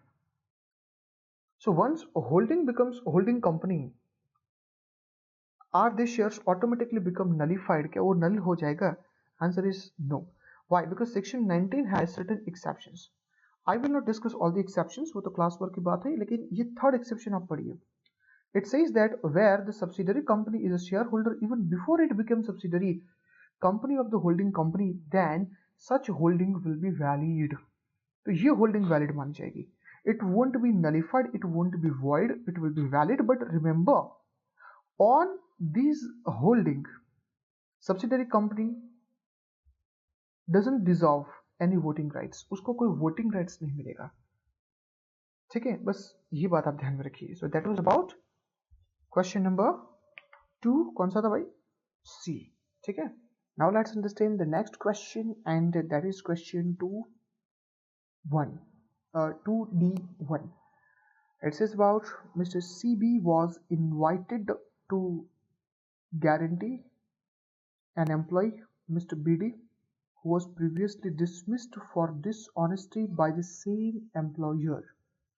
तो भाई यहाँ तक सबसे पहले हम ये समझेंगे कि ये क्वेश्चन किस टॉपिक से जुड़ा हुआ है। तो ये गारंटी से है, ठीक है, गारंटी की बात हो रही है। दूसरा हमें क्या जानना है कि भाई गारंटी में पार्टीज होनी चाहिए, क्रेडिटर होता है, प्रिंसिपल डेटर होता है, एंड श्योरिटी होता है। तो इस एंटायर एग्जाम्पल में भाई क्रेडिटर कौन है? तो जो एम्प्लॉयर है वो होगा हमारा क्रेडिटर, जो एम्प्लॉई है वो है हमारा प्रिंसिपल डेटर, एंड जो मिस्टर सीबी है जिन्होंने गारंटी लिया है, जो बंदा गारंटी लेता है या तो हम उसे गारंटर कहते हैं या उसे श्योरिटी कहते हैं। सो मिस्टर सीबी इज श्योरिटी, ठीक है। ये तीनों पार्टी है हमारे पास। अब आगे बढ़ते हैं, क्या लिखा है? This fact was not told to mister CB. तो ये आगे कहा कि जब सीबी ने मिस्टर बीडी की यहाँ पे गारंटी ली तब एम्प्लॉयर ने उनको ये नहीं बताया था, क्या नहीं बताया था? कि पिछली बार डिसऑनेस्टी की वजह से उसको डिसमिस कर दिया गया। Then later on the employee embezzled funds, whether surety, that means Mr. CB is liable for the financial loss under the Indian Contract Act 1872 or not? Explain about that। तो काफी interesting सवाल है। अब इस question को कैसे हम solve करेंगे, एक बात समझिए। जब हम बात करते हैं गारंटी की तो हमें सबसे पहले इन दो कैटेगरीज को समझना पड़ेगा। सबसे पहला है बिजनेस गारंटी और दूसरा जो है वो है fidelity guarantee. Okay, when we speak about business guarantee then creditor is not bound to disclose any financial data about principal debtor। For example अगर हम बात करें कि अगर मिस्टर एक्स वो बैंक में जाता है लोन लेने के लिए और बैंक मैनेजर मना करता है क्योंकि उसका फाइनेंशियल ट्रैक रिकॉर्ड काफी खराब है। Later on mister X request mister Z to provide the guarantee, and Mr. Z goes to bank and takes the guarantee, but bank doesn't disclose this fact to Mr. Z that X's track record, the financial record, is not good. Bank manager doesn't disclose that, and later on X defaulted in the payment. Whether Z is liable, answer would be absolutely yes. Z would be liable for that, because in case of business guarantee, creditor is not bound, not duty bound to disclose any fact. But whenever we speak about fidelity guarantee, then story is different, because now here section 143 of the Indian Contract Act comes to the picture. What it says that any guarantee which the creditor has obtained by means of keeping silence as to material circumstances is invalid. तो यहाँ पे जो हम बात कर रहे हैं वो हम कर रहे हैं फिडेलिटी गारंटी के बारे में. ओके, अब हम पूरे एग्जाम्पल की बात करते हैं. पहले ये 143 क्या कहना चाहता है? सेक्शन 143 सेज दैट अगर क्रेडिटर इंटेंशनली साइलेंट रहता है about the material fact under the material circumstances, तो गारंटी इनवैलिड हो जाएगी. And which guarantee we are speaking about? Fidelity guarantee. Fidelity का मतलब क्या है? Here we are taking the guarantee of honesty of someone. अगर हम इस पूरे एग्जांपल को हम यहाँ पे स्टडी करते हैं तो mister CB didn't take any financial guarantee.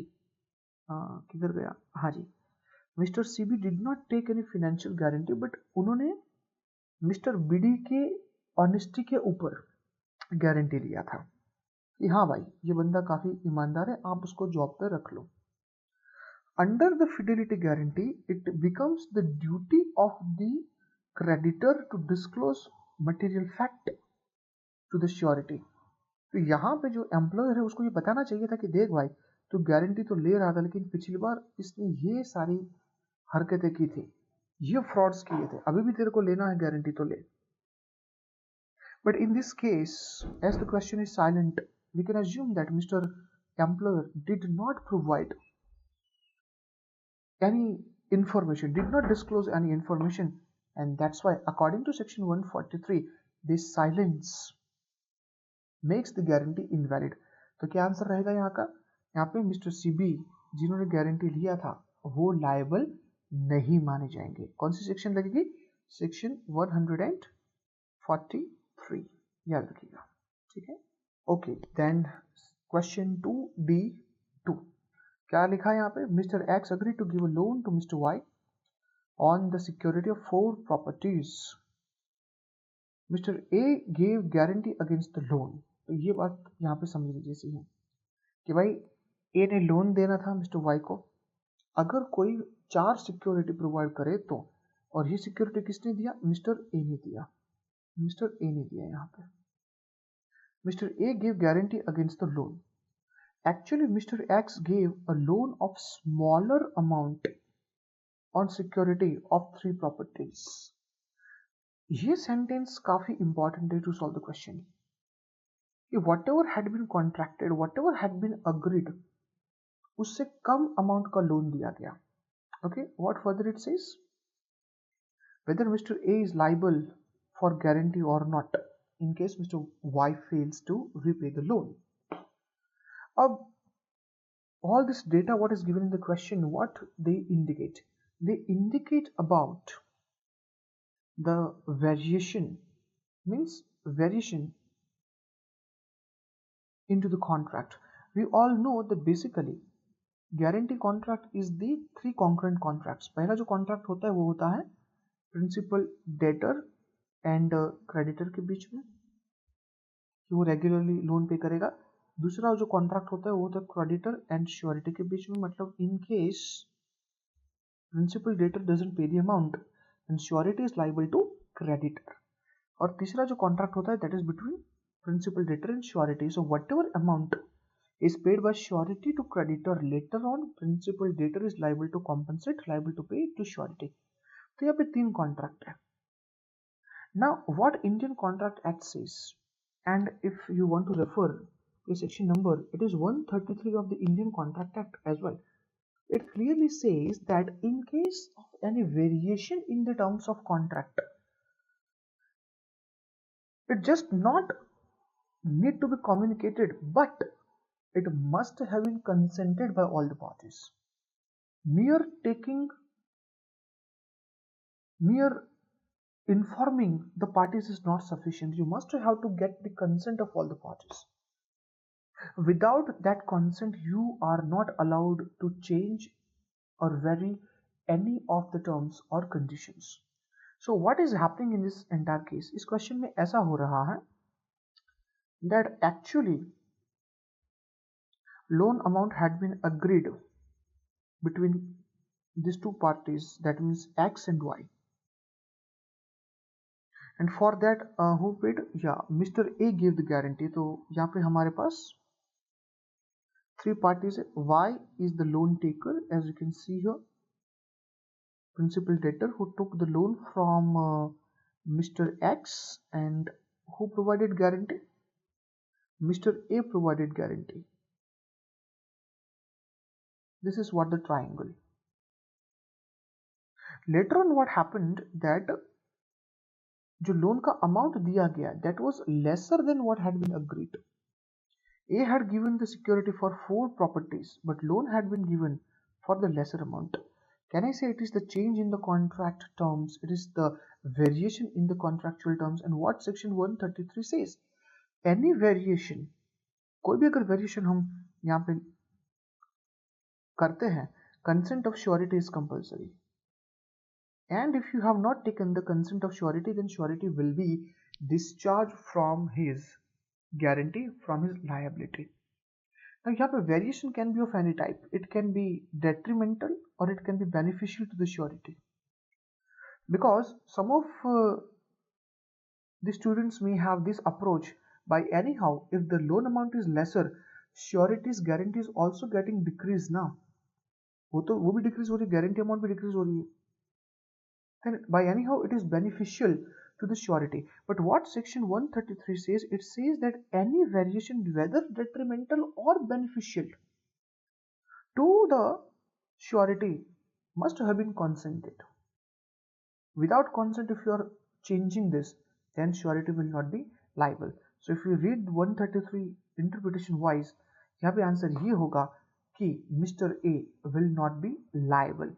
But मुझे डाउट है यहाँ पे ICAI का आंसर मे बी डिफरेंट. वो शायद कुछ अलग अप्रोच ले सकते हैं, because at many places ICAI has considered that if liability is increasing with respect to surety, then consent is required. But if liability is decreasing, तो consent of surety is not required. ऐसा ICAI ने कई सारी जगहों पे mention किया है. तो हो सकता है कि in the suggested answer of ICAI they may provide the different answer. Okay, so the next question is about question 3, clause A, and these two are straightforward questions. What is NFRA, National Financial Reporting Authority, and CSR, Corporate Social Responsibility. तो भाई ये तो दोनों straightforward questions हैं. So NFRA is actually belongs to section 132. यहाँ पे इसका object क्या था, इसका कॉम्पोजिशन क्या है, इनकी पावर्स क्या है, इनकी ड्यूटीज क्या है, इनके फंक्शंस क्या है, ये सब कुछ हम यहाँ पे लिख सकते हैं. CSR इज एक्चुअली डिफाइन इन 135. तो सेम चीज CSR किस कंपनीज को बनानी चाहिए, उसका कॉम्पोजिशन क्या है, ये सारी बातें हम 135 में से लिख सकते थे. Okay, after that next question is 3B1. क्या लिखा है? Mrs. K went to a jewelry shop to purchase diamond ornaments. The owners of jewelry shop are notorious and indulging in smuggling activities. ये डेटा इस question को solve करने के लिए काफी इंपॉर्टेंट है कि ज्वेलरी शॉप नोटोरियस है, मतलब वेल नोन है. किसके लिए चाहिए, किस चीज के लिए? स्मगलिंग एक्टिविटीज के लिए. वो काफी वेल नोन है. Mrs. K purchased diamond ornaments honestly. Without making proper inquiries. तो ये हिंट हमारे क्वेश्चन के लिए बेहद जरूरी है कि मार्केट में उस बंदे का नाम काफी खराब है, काफी वेल नोन है ऐसी इलीगल एक्टिविटीज के लिए, फिर भी मिसिस के ने विदाउट प्रॉपर इंक्वायरीज वहां से ज्वेलरी परचेस की। Was the purchase made in good faith as per the provisions of the General Clauses Act? समझाइए इसके बारे में। So actually speaking, this question is based upon section 3 subsection 22 of the General Clauses Act 1896। अगर एक बार हम उसको पढ़ेंगे तो हमें पता चल जाएगा कि what does it mean। तो क्या कहता है ये? According to section 3 subsection 22, a thing shall be deemed to be in good faith where it is in fact done honestly, whether it is done negligently or not। तो भाई जब हम with honesty अगर कुछ बाय करते हैं तो वो गुड फेथ में है ऐसा कहा जाएगा। ठीक है, विद ऑनेस्टी होना चाहिए, विद ऑनेस्टी होना चाहिए। बट यहां से अगर हम ये मान ले कि sir okay then here Mrs K has purchased with honesty, as the question clearly specifies that means Mrs. K has bought in good faith। सही कहा ना? आंसर है नहीं। Look, अगर हम इस डेफिनेशन को और भी ज्यादा एक्सटेंड करें, so there are a lot of cases of the courts which clearly specify that when you had a doubt on certain things while making the transaction, you had a chance to make the proper inquiry, but you didn't do that. It was your duty to make the proper inquiries on those doubts, but you failed, you didn't do that. Then your negligence will not be considered as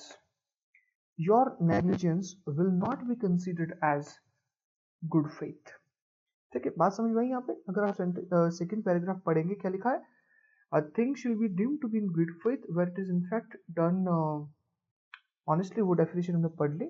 Furthermore, it says that an honest purchase made carelessly without making proper inquiries can not be said to have been in good faith so as to convey good title। Good title हो सकता है लेकिन good faith में है ऐसा हम नहीं कह सकते। So in this question it is clearly mentioned कि वो बंदा नोटोरियस था, स्मगलिंग एक्टिविटीज में इन्वॉल्व है। If you would have made a little bit inquiry about that jewelry shop owner, you could come to know that he is not the rightful person from whom you should make the purchase. But you didn't do that, and that's why here Mrs. K is not in good faith। That transaction made without good faith। ये हमारा answer रहेगा, not in good faith। ठीक है। Now, after question 3b1, now let's go to question 3b2, what it says। So again guys, as we can see here, the question based upon the General Clauses Act 1897 only। So it says that there are two ways to reach city A from city B। So there are two different ways, okay। The distance between the two cities by roadways is 100 kilometers and by waterways it is 80 kilometers। How is the distance measured for the purpose of the Central Act as per the General Clauses Act? Good question। Okay, I'm sorry, yes, ये पूरा question यहाँ पे आप पढ़ सकते हैं। ठीक है। सो एक सिटी से दूसरी सिटी को जाने के लिए वहाँ पे दो डिफरेंट रास्ते हैं। अगर रोडवे से जाए तो 100 किलोमीटर होगा, अगर वाटर से जाए तो 80 किलोमीटर होगा। तो जनरल क्लॉजेस एक्ट के हिसाब से यहाँ पे रोड कौन सा होगा? So understand, for measurement of distances general clauses act has the solution, और वो सॉल्यूशन दिया गया है अंडर सेक्शन 11। सेक्शन 11 में इसके बारे में कहा गया है that if any act is silent about the distance, the measurement of distance, then how the distance will be calculated, ये सेक्शन 11 में क्लियरली मेंशन किया गया है। So section 11 क्या कहता है? Let's understand. Section 11 says that in the measurement of any distance for the purpose of any central act or regulation made after the commencement of this act, अब वहां से यहां से शुरू कीजिएगा. That distance shall, unless a different intention appears, be measured in a straight line on a horizontal plane. तो एक plane horizontally, so don't count that vertical distance. अगर प्लेन ऊपर जाता है, अगर हम बात करें एरोप्लेन की, ऊपर जाता है वो डिस्टेंस मत काउंट कीजिए. एक बार ऊपर चला के उसके बाद हॉरिजॉन्टली स्ट्रेट लाइन में जो भी डिस्टेंस कवर होता है वही डिस्टेंस हम मानेंगे. सेक्शन 11 ये कहना चाहता है यहाँ पे. So in this question they have given the roadways, they have given the waterways, but they have not provided the information about the airways that is also in the horizontal straight line. That information is missing. तो हमें क्या करना है कि हम neither roadways में जाएंगे nor waterways में जाएंगे. हम सिंपल लिखेंगे that the distance will be measured as per the horizontal straight line plane. जैसे वो प्लेन जाता है horizontal line में वही डिस्टेंस रहेगा. ठीक है. Okay, then let's move to the question 3C. क्या कहता है यहाँ पे? That there is a company which was incorporated on 22nd January 2019 with the objects of providing software services. तो भाई एक कंपनी का incorporation हुआ है. The company adopted its first financial year from 22nd January 19 to 31st March 2020. तो ये उसका company का फर्स्ट फाइनेंशियल ईयर है यहाँ पे 22nd January 19 to 31st March 20. The financial statement for the said period after providing for depreciation in accordance with the Schedule 2 of the Companies Act 2013 revealed the net profit. तो भाई depreciation वगैरह count करने के बाद वहाँ पे net profit है. अब यहाँ तक का कोई डेटा, सिर्फ हमें ये पता चला कि financial year कौन सा लिया गया है और उसका date of incorporation क्या है. आगे का डेटा बढ़ते हैं. तो बोर्ड ऑफ डायरेक्टर्स डिक्लेयर्ड अब आई बात 20% interim dividend at their meeting held on 7th July 2020.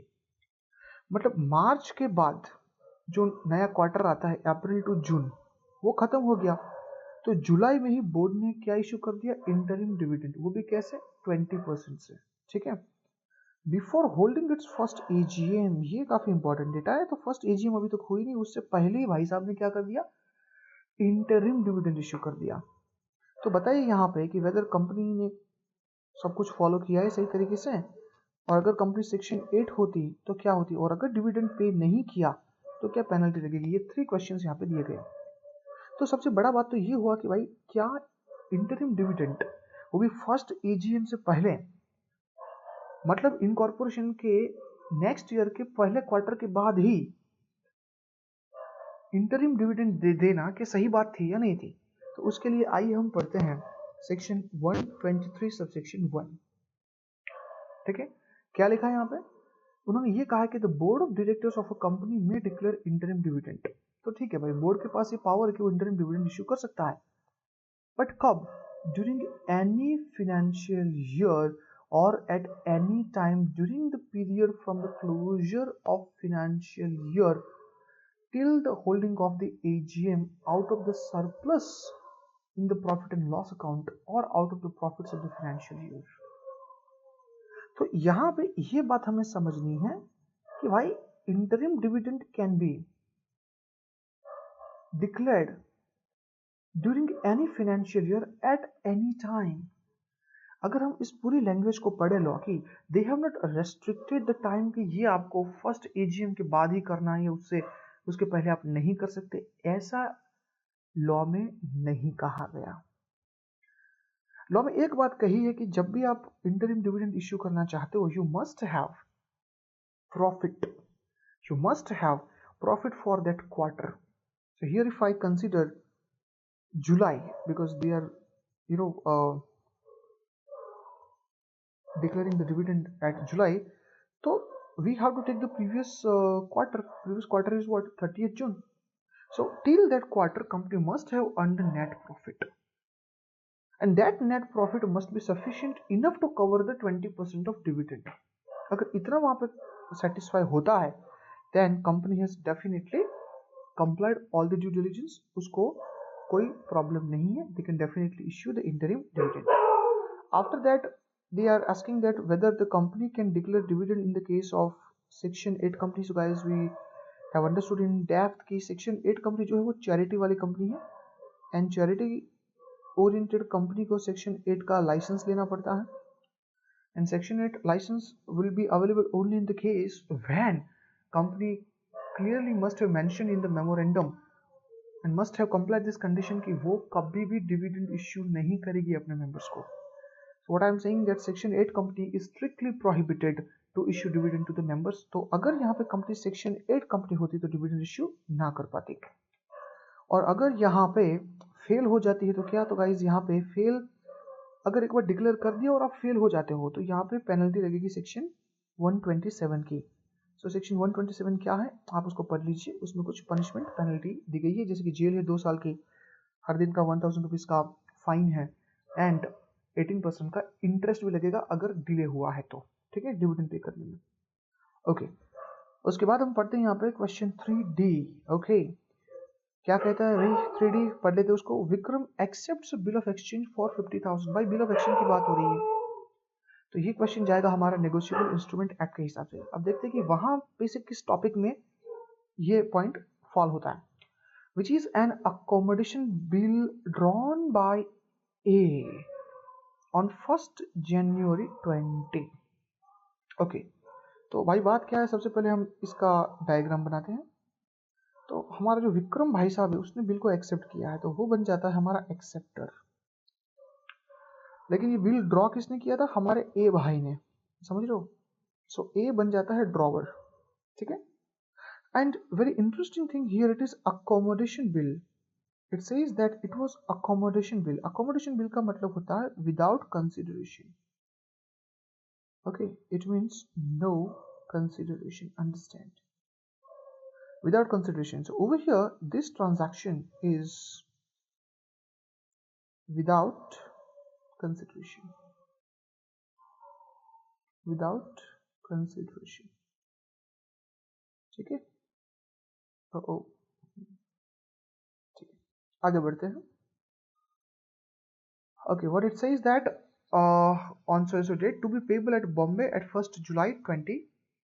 तो आई थिंक 6 मंथ्स का ये पूरा बिल ऑफ एक्सचेंज था. A transfers the bill to B on 1 February without any consideration. भाई ए ने आगे फर्दर ट्रांसफर किया बी को, अगेन विदाउट कंसिडरेशन. और आगे क्या कहते हैं यहाँ पे, ओके, आगे ये लिखा B further transfer it to C for value. So B ने सी को दिया but with value. Okay, B gave to C with value. या हाँ, यहाँ पे B has given to C. Oh, excuse me. किधर गया?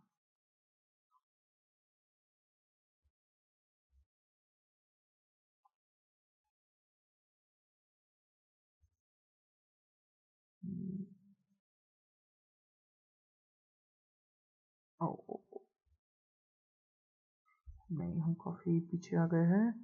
हाँ जी, सॉरी फॉर दैट. या सो ये था विदाउट कंसिडरेशन. बी टू सी जो हुआ that is for value. For value का मतलब वो कंसिडरेशन के हिसाब से गया, ठीक है. अब और आगे बढ़ते, क्या कहते हैं, C transfer it again to D on 1 April 20 without consideration. तो भाई सी ने ये बिल दे दिया डी को, लेकिन again it was without consideration. आगे उसको पढ़ते हैं. D holds the bill till maturity and on the due date of the payment he presented the bill for the payment but the bill is dishonoured by Vikram. Discuss the rights of ABCD to recover the amount of this bill as per the provisions of the Negotiable Instrument Act 1881. Okay, तो ये पूरा diagram बनता है हमारे इस question का. तो यहाँ पे इंटरेस्टिंग फैक्ट ये है पूरे क्वेश्चन में कि भाई होल्डर इन ड्यू कोर्स कौन है. क्या डी को हम होल्डर इन ड्यू कोर्स मानेंगे, क्योंकि आप जानते हैं कि in the negotiable instrument act previous parties, कौन कौन से प्रीवियस पार्टी है इस इंस्ट्रूमेंट के जिन्होंने साइन किए थे, विक्रम ने किया था, ए ने किया था, बी ने किया था, साइन किया था, सी ने किया था. All this parties could be liable to Mr. D only and only in the case when Mr. D was what? Holder in due course. But what are the conditions of the holder in due course? So the conditions are provided under section 9. तो सबसे पहला जो condition जो है वो है before maturity, right? The instrument must have been possessed before maturity. Then for value का मतलब क्या हुआ? For lawful consideration. मतलब ये हुआ कि if there is absence of consideration while accepting the bill of exchange or any kind of negotiable instrument, then you cannot call yourself as the holder in due course. Okay, third भी पढ़ लेते हैं, उसको हम कहते हैं it must have been accepted in good faith and the party is unaware about any irregularity attached to the instrument made by the party who endorsed the instrument. ये कुछ conditions है. So just focus to this condition which says about for value. We can clearly see here that Mr. D had taken without consideration, and that's why Mr. D is not the holder in due course. Not holder in due course. Understand? But he may be considered as the holder. Holder वो बंदा होता है जो deserve होता है amount को लेने के लिए, ठीक है? According to section 8. तो D holder माना जाएगा लेकिन holder in due course नहीं है, and that is why D doesn't have any right on the previous party. Okay?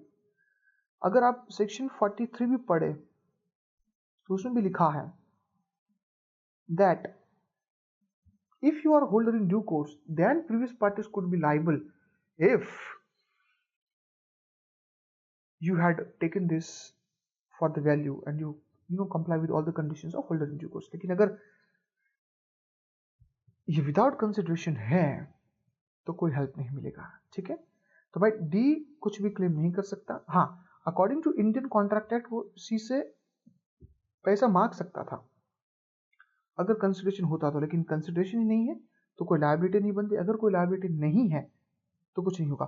Now another question, can see file case on all the previous parties? क्या सी, क्योंकि उसने तो with consideration लिया था, क्या सी पिछली पार्टीज को केस कर सकता है? आंसर होगा नो. क्यों? Because C has endorsed this bill to D. तो as per the Indian contract Act C सिर्फ बी से पैसा क्लेम कर सकता है, ए और वी से नहीं, क्योंकि वो भी होल्डर इन ड्यू कोर्स नहीं है. क्यों? वो होल्डर इन ड्यू कोर्स था, he was holder in due course, but now he is not holder in due course because he endorsed to D. And one of the conditions of holder in due course is कि you must have possessed before maturity. आपके पास possession होना चाहिए उस instrument का. C has lost it just because he endorsed to D, and that's why he is not holder in due course. सो वो सिर्फ B को फाइल कर सकता है. क्या बी ए को फाइल करेगा केस या विक्रम को कर सकता है? Answer again is no. Why? He is not a holder in due course. Okay, so इस पूरे केस में सिर्फ सी ही अपना पैसा ले सकता है, वो भी सिर्फ बी के पास से, वो भी as per the Indian contract act, not as per negotiable instruments act. Okay, hope this concept is clear. Okay, after that what next question says, question 4A पढ़ते हैं उसको. तो एक कंपनी है भाई, ठीक है, वो कुछ बेचती है. It is manage by a team professional managers. Company has not made default in the payment of statutory dues. तो हाँ, ये कंपनी की क्वालिफिकेशन बता रहा है कि कंपनी ने अभी तक कुछ ड्यू या लोन वगैरह को उसने फॉल्ट नहीं किया है. अब यहाँ से रियल क्वेश्चन शुरू हो रहा है. The company advertised in the circular in the newspaper dated 20 September inviting the deposits from the members and the public. अब ये बात है.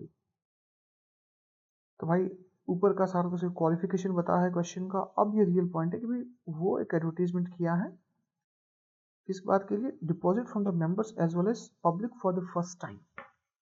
The latest audited financial statement जो है बैलेंस शीट वो दिया गया, डेटा दिया गया यहाँ पे. Paid up capital is there, security premium is there, frees is there, long term borrowing दिया गया है और उसका कुछ डेटा दिया गया है, ठीक है. और उसके हिसाब से हमें इतने क्वेश्चंस को आंसर देना है. Another important data here is it says that the company in the advertisement invited public deposit for a period of 4 months. ये डेटा काफी इंपॉर्टेंट है. 4 months. Plan A and plan B for the 36 months. Now, why this 4 months is important while studying this? क्योंकि अगर हम बात करें deposits की, तो चाहे we are accepting it from the members और we are accepting from the public, minimum acceptance, minimum month जो है we have to go for 6 months. and maximum we can go for 36 months. So beyond 36 months not allowed, below 6 months not allowed. In case if company wants to go below 6 months, then there are certain conditions needs to be complied. ये ध्यान रखिएगा. So बात ये है कि can any company go below 6 months? Answer is yes. तो वही तो क्वेश्चन में पूछा गया, कंपनी को 4 months की डिपॉजिट्स के लिए जाना है, तो क्या वो कर सकती है? आंसर है yes, बट कुछ कंडीशन फॉलो करनी पड़ेगी. कंडीशन क्या है? First condition is that if company wants to go for less than 6 months, in the given question it is 4 months, then maximum deposit company can go for the 10%. 10% of what? 10% of paid up capital plus free reserve plus security premium account. Security premium account. इस तीनों का जो total, now it is given in the question. It is given in the question. So वहां से data लेके हम पहले ये कैलकुलेट करेंगे that what is the maximum limit of a plan A. उससे ज़्यादा आप नहीं कर सकते. Second important condition is that even though you are going below 6 months, but it cannot fall below 3 months. तो आपको below 3 months नहीं जाना है. So प्लान ए की अगर हम बात करें तो डेटा इज गिवन. देखिए long term borrowings is not of use, हमें उसको यूज नहीं करना है. So paid up capital, so 70 plus 20 comes to 90, 90 plus 20 comes to how much? 110, right? So 110 crore rupees का ये टोटल होता है, उसका 10% करें 11 crore is the maximum amount आप जा सकते हैं if you want to go with the plan A. तो ये देखिए इतने डेटा से हम इतनी सारी कैलकुलेशन हमें करनी है. प्लान B for 36 months, तो ठीक है वो तो अलाउड है. अब आगे बढ़ते हैं कि भाई क्वेश्चन में क्या पूछा है. सो पहले उन्होंने ये पूछा कि explain the term eligible company and calculate the maximum amount of deposit that can be accepted from public. ये काफी इंपॉर्टेंट डेटा है. From public non member for plan A and plan B based on the latest financial statement as per the companies act.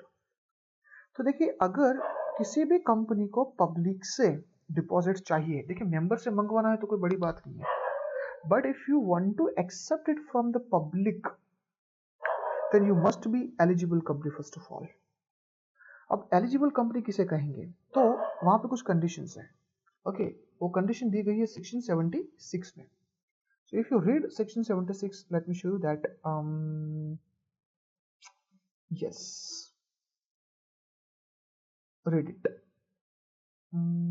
Yes, eligible company means a public company as referred to section 76 subsection 1 जिसकी net worth जो है वो 100 करोड़ से कम ना हो. ये पहला criteria.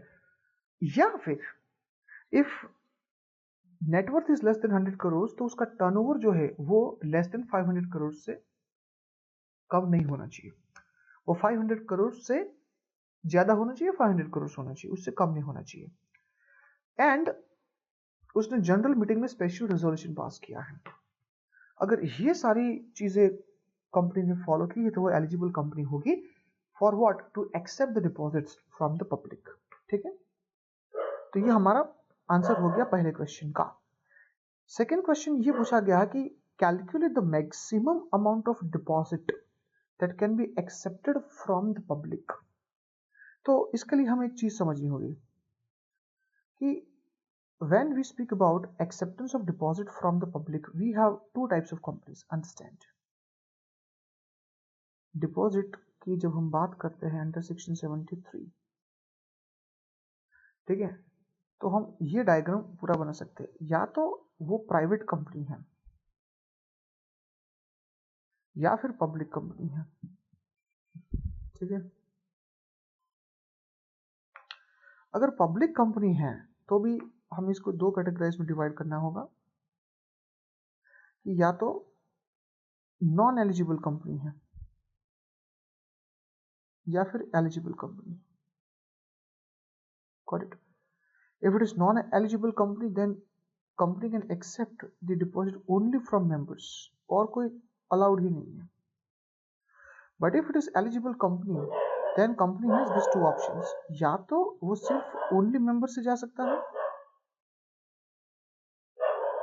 या फिर पब्लिक से जा सकता है। Got it? पब्लिक से भी ले सकता है, ठीक है। But if company wants to go with the public only, तो उसे ये दो क्राइटेरिया फॉलो करने होंगे। 10% जो होगा, 10% of what, again the same thing, paid up capital plus free reserve plus security premium account, वो मेंबर से लेना होगा।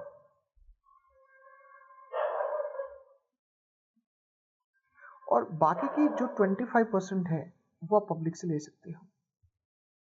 सो ओवरऑल देखिए तो ये 35% होगा, बट ये 35% का पार्टीशन दिया गया है 10 + 25, सो 10 for from the members and 25 from the public. आप उतना एक्सेप्ट कर सकते हो। ये एक रिजर्वेशन सिस्टम जैसा है कि 10% reserve for the members, because members is ultimately part of public ना। बट आप मेंबर्स को 10% से ज्यादा अलॉट नहीं कर सकते।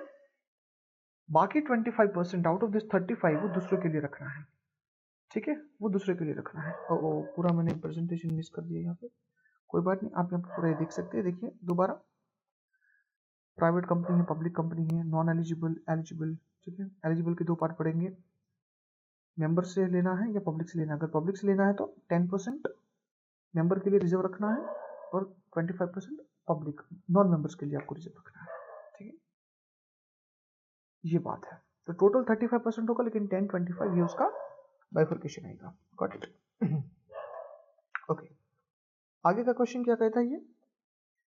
Further it says that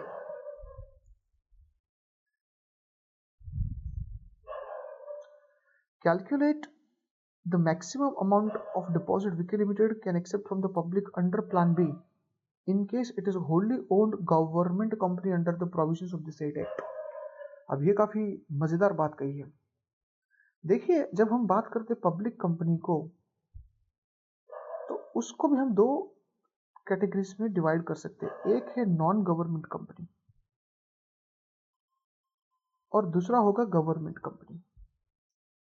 non government के लिए अगर आप पब्लिक में जाते तो मैंने आपको अभी बताया कि you have to follow that criteria. What's that criteria? So that criteria is 10 + 25, right? 10 from the member, 25 from the public. But अगर गवर्नमेंट की बात करें सो होल 35% गवर्नमेंट कंपनी ले सकती है अपने मेंबर से। Because if I speak about members, government company में majority share holding would be kept by, would be held by the government itself। और गवर्नमेंट कंपनी की डेफिनेशन क्या है? सेक्शन 2 सबसेक्शन 45 जब हम रेफर करते हैं तो ये क्लियरली कहता है दैट एनी सब्सिडरी कंपनी जो किसी गवर्नमेंट कंपनी की सब्सिडरी है और गवर्नमेंट कंपनी उसकी होल्डिंग है, तो सब्सिडरी कंपनी भी क्या मानी जाएगी? अगर होल्डिंग कंपनी गवर्नमेंट है तो उसकी सब्सिडरी भी ऑटोमेटिकली क्या कंसीडर की जाएगी? Government company. And the same treatment will be given to subsidiary company what we give to holding company, which is government company। So question clearly specifies here that in case of it is wholly owned government company under the provision of the act, what will be answer?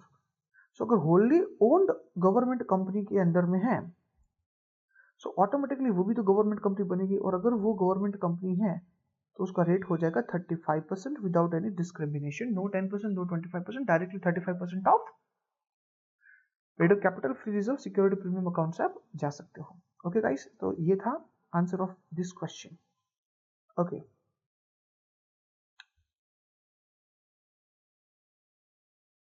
आइए पढ़ते हैं now question 4B क्या कहना चाहता है। So AB limited is a public company having its registered office in the Coimbatore. ठीक है भाई, ये रजिस्टर्ड ऑफिस का डेटा दिया गया है। The company has incurred the net loss of ₹20 lakhs। क्या बात है, नेट लॉस दिया गया है in the financial year 1920।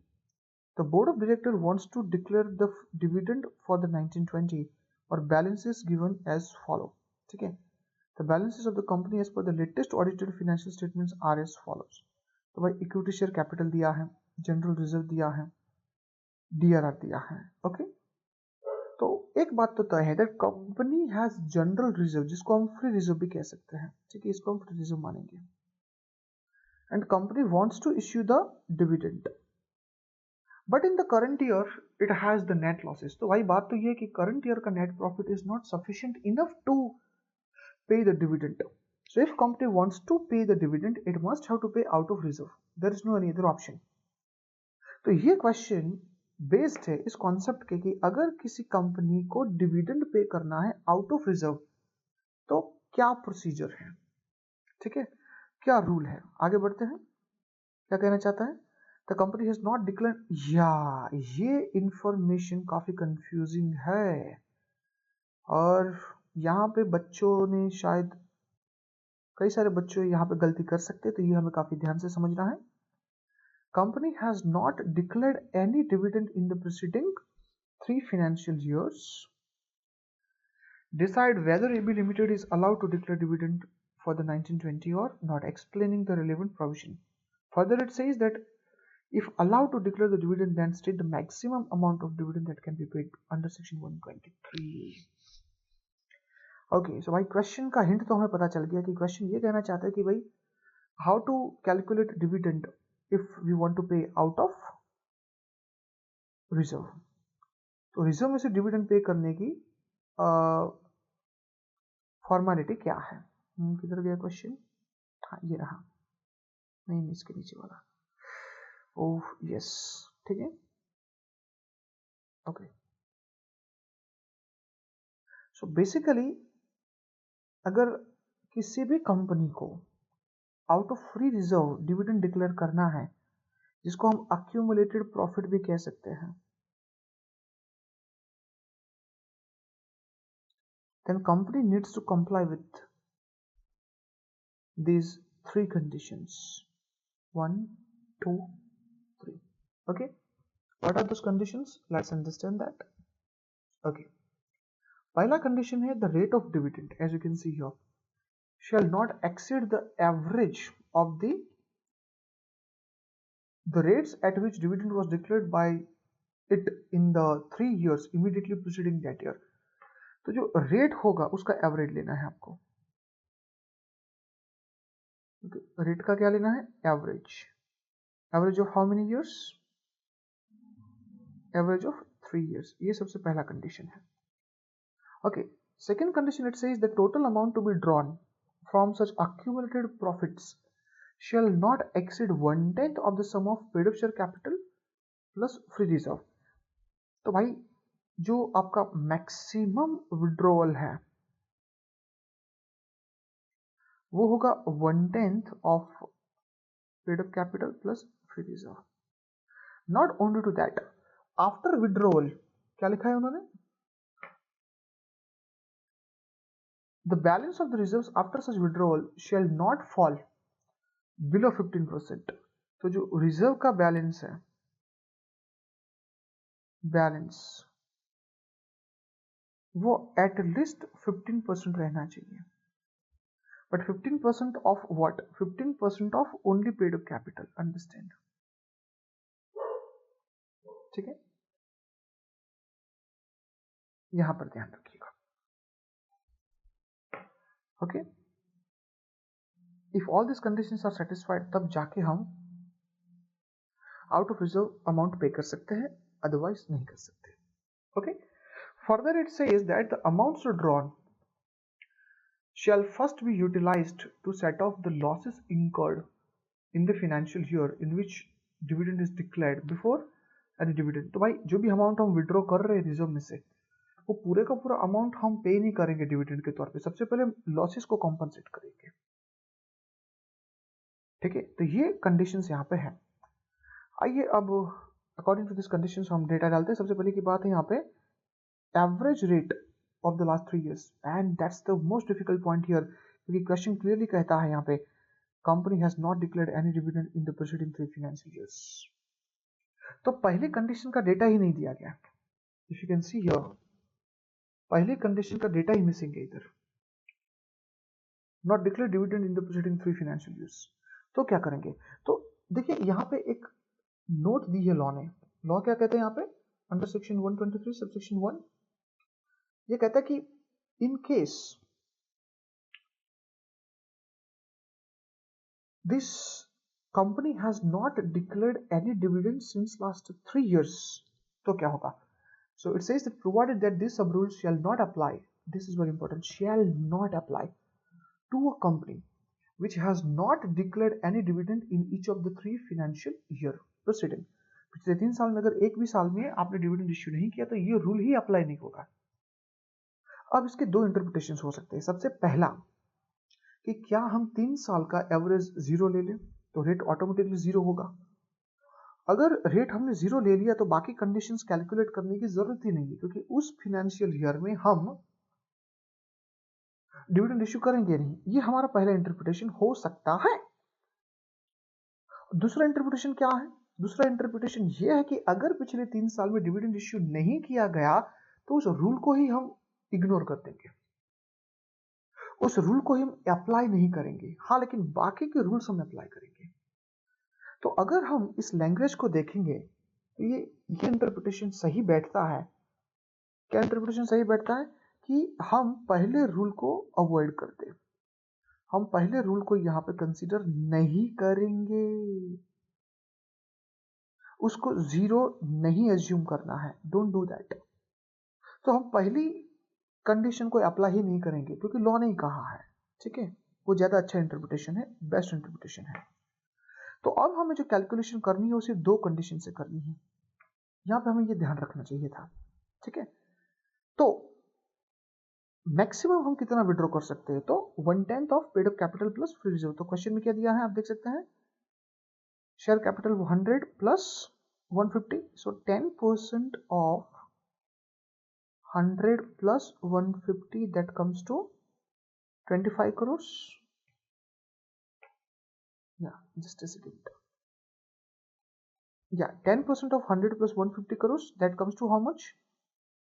25 crores. That's what the maximum reserve you can withdraw. आप इतनी ज्यादा विड्रॉ कर सकते हो। Got it. But further it says that after utilizing this, reserve balance should not fall below 15%. ये भी हमें देखना है। तो हम कैसे करेंगे? Suppose 25 crores is the maximum reserve we can utilize. Maximum. तो ये हम एक ऑप्शन ए रख देंगे, ठीक है। अब ऑप्शन बी क्या कहता है? नेक्स्ट ऑप्शन ये कहता है कि आफ्टर विड्रोवल रिजर्व जो है वो पेड अप कैपिटल का 15% होना चाहिए। सो what is the paid up capital here? Paid up capital, I think I have made the mistake, I have made the mistake students, I am sorry. It is not 100 crores, it is 100 lakhs. Sorry, 100 lakhs. So 100 lakhs, 250 lakhs, 250 lakhs, hence 10%. तो ये 250 lakhs का 10% 25 lakhs आएगा. It's not 25 crores. My mistake. हाँ भाई, कभी कभार हो जाता है, ये 25 lakhs आएगा. तो आप मैक्सिमम इतना ही रिजर्व यूटिलाइज कर सकते हैं, ज्यादा नहीं कर सकते, ठीक है। तो अगर हमने इसको यूटिलाइज कर लिया जनरल रिजर्व, तो कितना बचना चाहिए एट द एंड, कितना बचना चाहिए? तो लॉ कहता है कि इतना बचना चाहिए 15% of paid up capital. Paid up capital कितना है? 100 lakhs. 15% of 100 comes to 15 lakhs. इतना बचना चाहिए। बट अगर हम देखें यहाँ पे 150 lakhs में से अगर हम पूरा 25 lakhs यूज भी कर लें तो भी 125 यानी कि 1.25 करोड़ बचेगा हमारा general reserve, which is much more than 15% of the paid up capital. अब बात समझ रहे, ठीक है। तो अगर हम पूरा 25 lakhs विड्रॉ करते हैं तो भी हमारा जनरल रिजर्व का बैलेंस फॉल नहीं होता, ठीक है। सो 25 lakhs ये हम मैक्सिमम विड्रॉ कर सकते हैं। Even after utilizing this, the balance doesn't go below 15% of the paid up capital in the general reserve. So हम 25 lakhs को यूज कर सकते हैं। लेकिन लॉ ये भी कहता है कि whatever amount we have withdrawn वो फर्स्ट कहाँ अप्लाई होगी, फर्स्ट ऑफ ऑल वो अप्लाई होगी हमारे लॉस को कॉम्पनसेट करने के लिए। और नेट लॉस हमारा करंट ईयर का कितना है 20 लैक्स। तो आउट ऑफ दिस 25 लैक्स आप सबसे पहले 20 लैक्स लॉस को कॉम्पनसेट कीजिए, बाकी कितना बचा है 5 लैक्स। बस this is what maximum you can issue as dividend. 5 lakh रुपए ही आप डिविडेंड के तौर पे इश्यू कर सकते हैं, ज्यादा नहीं कर सकते। Okay, hope the concept is clear. Okay, then question 4C and D। देखिए ये दोनों क्वेश्चन काफी स्ट्रेट फॉरवर्ड है। General clauses act and interpretation of statute में से डायरेक्टली पूछा गया कि भाई एफिडेविट क्या है, गुड फेथ किसे कहते हैं। गुड फेथ ऑलरेडी हमने डिस्कस कर लिया है आगे। और प्रोवाइजो किसे कहते हैं। तो दोस्तों ये तो स्ट्रेट फॉरवर्ड क्वेश्चन है, हम डायरेक्टली पढ़ सकते हैं, ठीक है। Okay, now let's go to section 5A। ये काफी इजी क्वेश्चन है। इस क्वेश्चन में ये पूछा गया कि भाई company wants to go for discount as per the instruction of the underwriter. तो क्या कंपनी शेयर्स डिस्काउंट पे इश्यू कर सकती है। So guys this question belongs to section 53। क्या कभी शेयर्स डिस्काउंट पे इश्यू कर सकते हैं। Earlier in the year of 1956 companies act it was allowed, but guys 2013 में law has strictly prohibited the companies to issue the shares at discount. तो आज आप डिस्काउंट से शेयर्स को इश्यू नहीं कर सकते, नॉट एट ऑल, कर ही नहीं सकते आप। Only there is an exception और वो है सेक्शन 54। 54 क्या है, स्वेट इक्विटी शेयर्स। सिर्फ और सिर्फ स्वेट इक्विटी शेयर्स ही आप डिस्काउंट से इश्यू कर सकते हो। That is also by complying certain provisions like you need to pass special resolutions and all that. Okay, तो यहाँ पे आंसर आएगा क्वेश्चन 5A1 पे कि भाई कंपनी शेयर्स डिस्काउंट पे इश्यू नहीं कर सकती, लेकिन अगर स्वेट इक्विटी पे जाना है तो by complying this provisions special resolution वगैरह पास करके वो जा सकती है, बाकी के लिए अलाउड नहीं है। ओके, देन क्वेश्चन 5.2 वो क्या कहता है, Ram draws a cheque of ₹1 lakh, it was a bearer cheque. और क्या बात है भाई, बेरर चेक है यहाँ पे। Ram kept the check with himself. After some time, Ram gives the check to Shyam as a gift of the birthday. तो ठीक है भाई, तो राम ने एक बेरर चेक ड्रॉ किया था। ओके, उसके बाद ये चेक दिया गया श्याम भाई को, लेकिन जो इंपॉर्टेंट बात है वो है एज अ गिफ्ट दिया गया। और जब हम गिफ्ट की बात करते हैं that means without consideration, and we all know that if it is issued without consideration then holder doesn't become holder in due course under section 9। ठीक है, तो अभी तक के लिए यहाँ पे समझ लीजिए even though Mr. Shyam is holding the check but he is not a holder in due course। चलिए आगे बढ़ते, क्या पूछा है क्वेश्चन में, decide whether the Shyam is having a valid title over the check or not। ये काफी important question है, क्या उसका वैलिड टाइटल है या नहीं है। यहाँ पे ये नहीं पूछा गया कि भाई वो होल्डर इन ड्यू कोर्स है या नहीं है टिल दिस, बट ये पूछा गया कि उसके पास वैलिड टाइटल है या नहीं है। तो ध्यान रखिए अकॉर्डिंग टू सेक्शन 8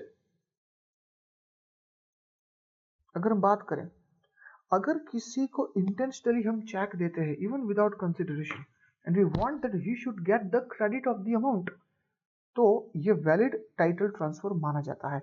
और उसे होल्डर इन ड्यू कोर्स तो नहीं, लेकिन होल्डर हम जरूर कहेंगे। So as far as the title is concerned, if you read the section 8 जो clearly कहता है that holder is the person who can own the money, who can claim the money, who can enjoy the title on the instrument, and when it is possible, when it is properly negotiated, जब उसको properly negotiate किया गया हो। negotiation का मतलब क्या हो, properly endorse किया गया हो और उसको intentionally deliver किया गया हो। negotiation section 14 read with 47-48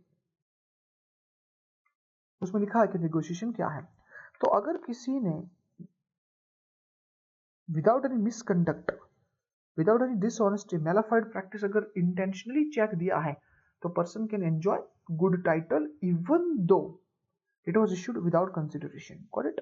so Shyam is the holder who can enjoy the title of the cheque but he is not the holder in due course. अच्छा, दूसरा क्वेश्चन ये पूछा है whether Shyam is holder in due course और नॉट। तो अभी हमने समझा दिया कि वो होल्डर इन ड्यू कोर्स नहीं है, लेकिन हम जरूर उसे होल्डर मान सकते हैं, तो उसका टाइटल है, लेकिन he cannot enjoy any other rights which are specially given to the holder in due course. Okay.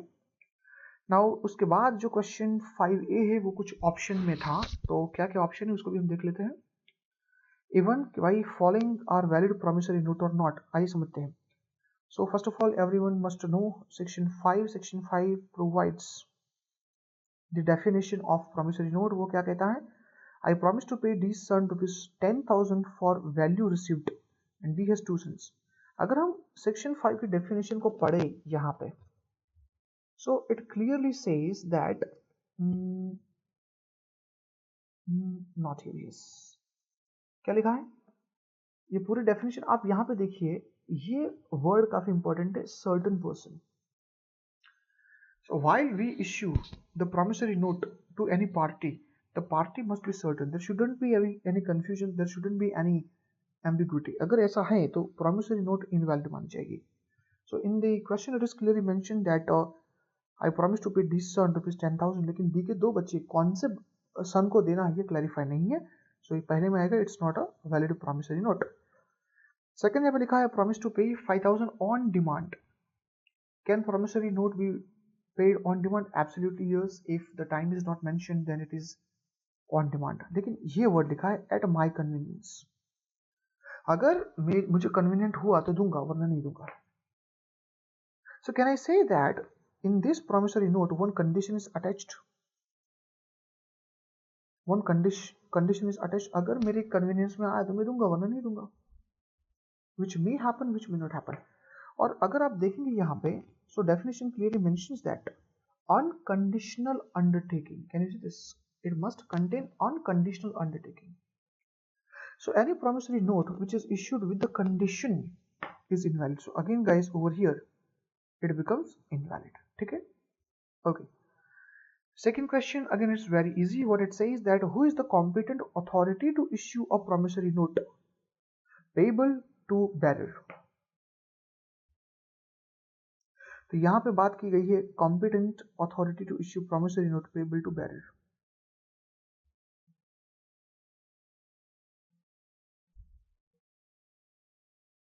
अब सबसे पहली बात समझिए कितना सोच समझ के इस क्वेश्चन को बनाया गया है। सबसे पहले हम इसको ये समझ लेंगे कि अरे भाई ये तो ये पूछा गया है कि who can issue the negotiable instrument, तो हम ये लिखेंगे या ये हम लिख सकते हैं कि according to section 26 who is competent to enter into contract,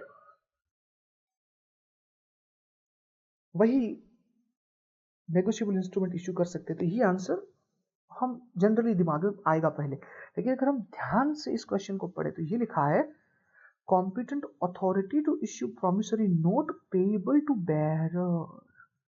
ये जो वर्ड है ना payable to bearer, ये हमसे गलती करवा सकता है। क्यों भाई, देखिए इवन तो अगर हम डेफिनेशन पढ़े तो इवन तो the word bearer payable to bearer is mentioned over there कि promissory note जो है वो हम bearer को पे कर सकते हैं। Section 5 of the negotiable instrument act provides that, but afterwards the Reserve Bank of India issued section 31 subsection 2 और उन्होंने स्ट्रिक्टली कहा है कि भाई promissory note can not be payable, can not be issued payable to the bearer। ये हम नहीं कर सकते। क्यों?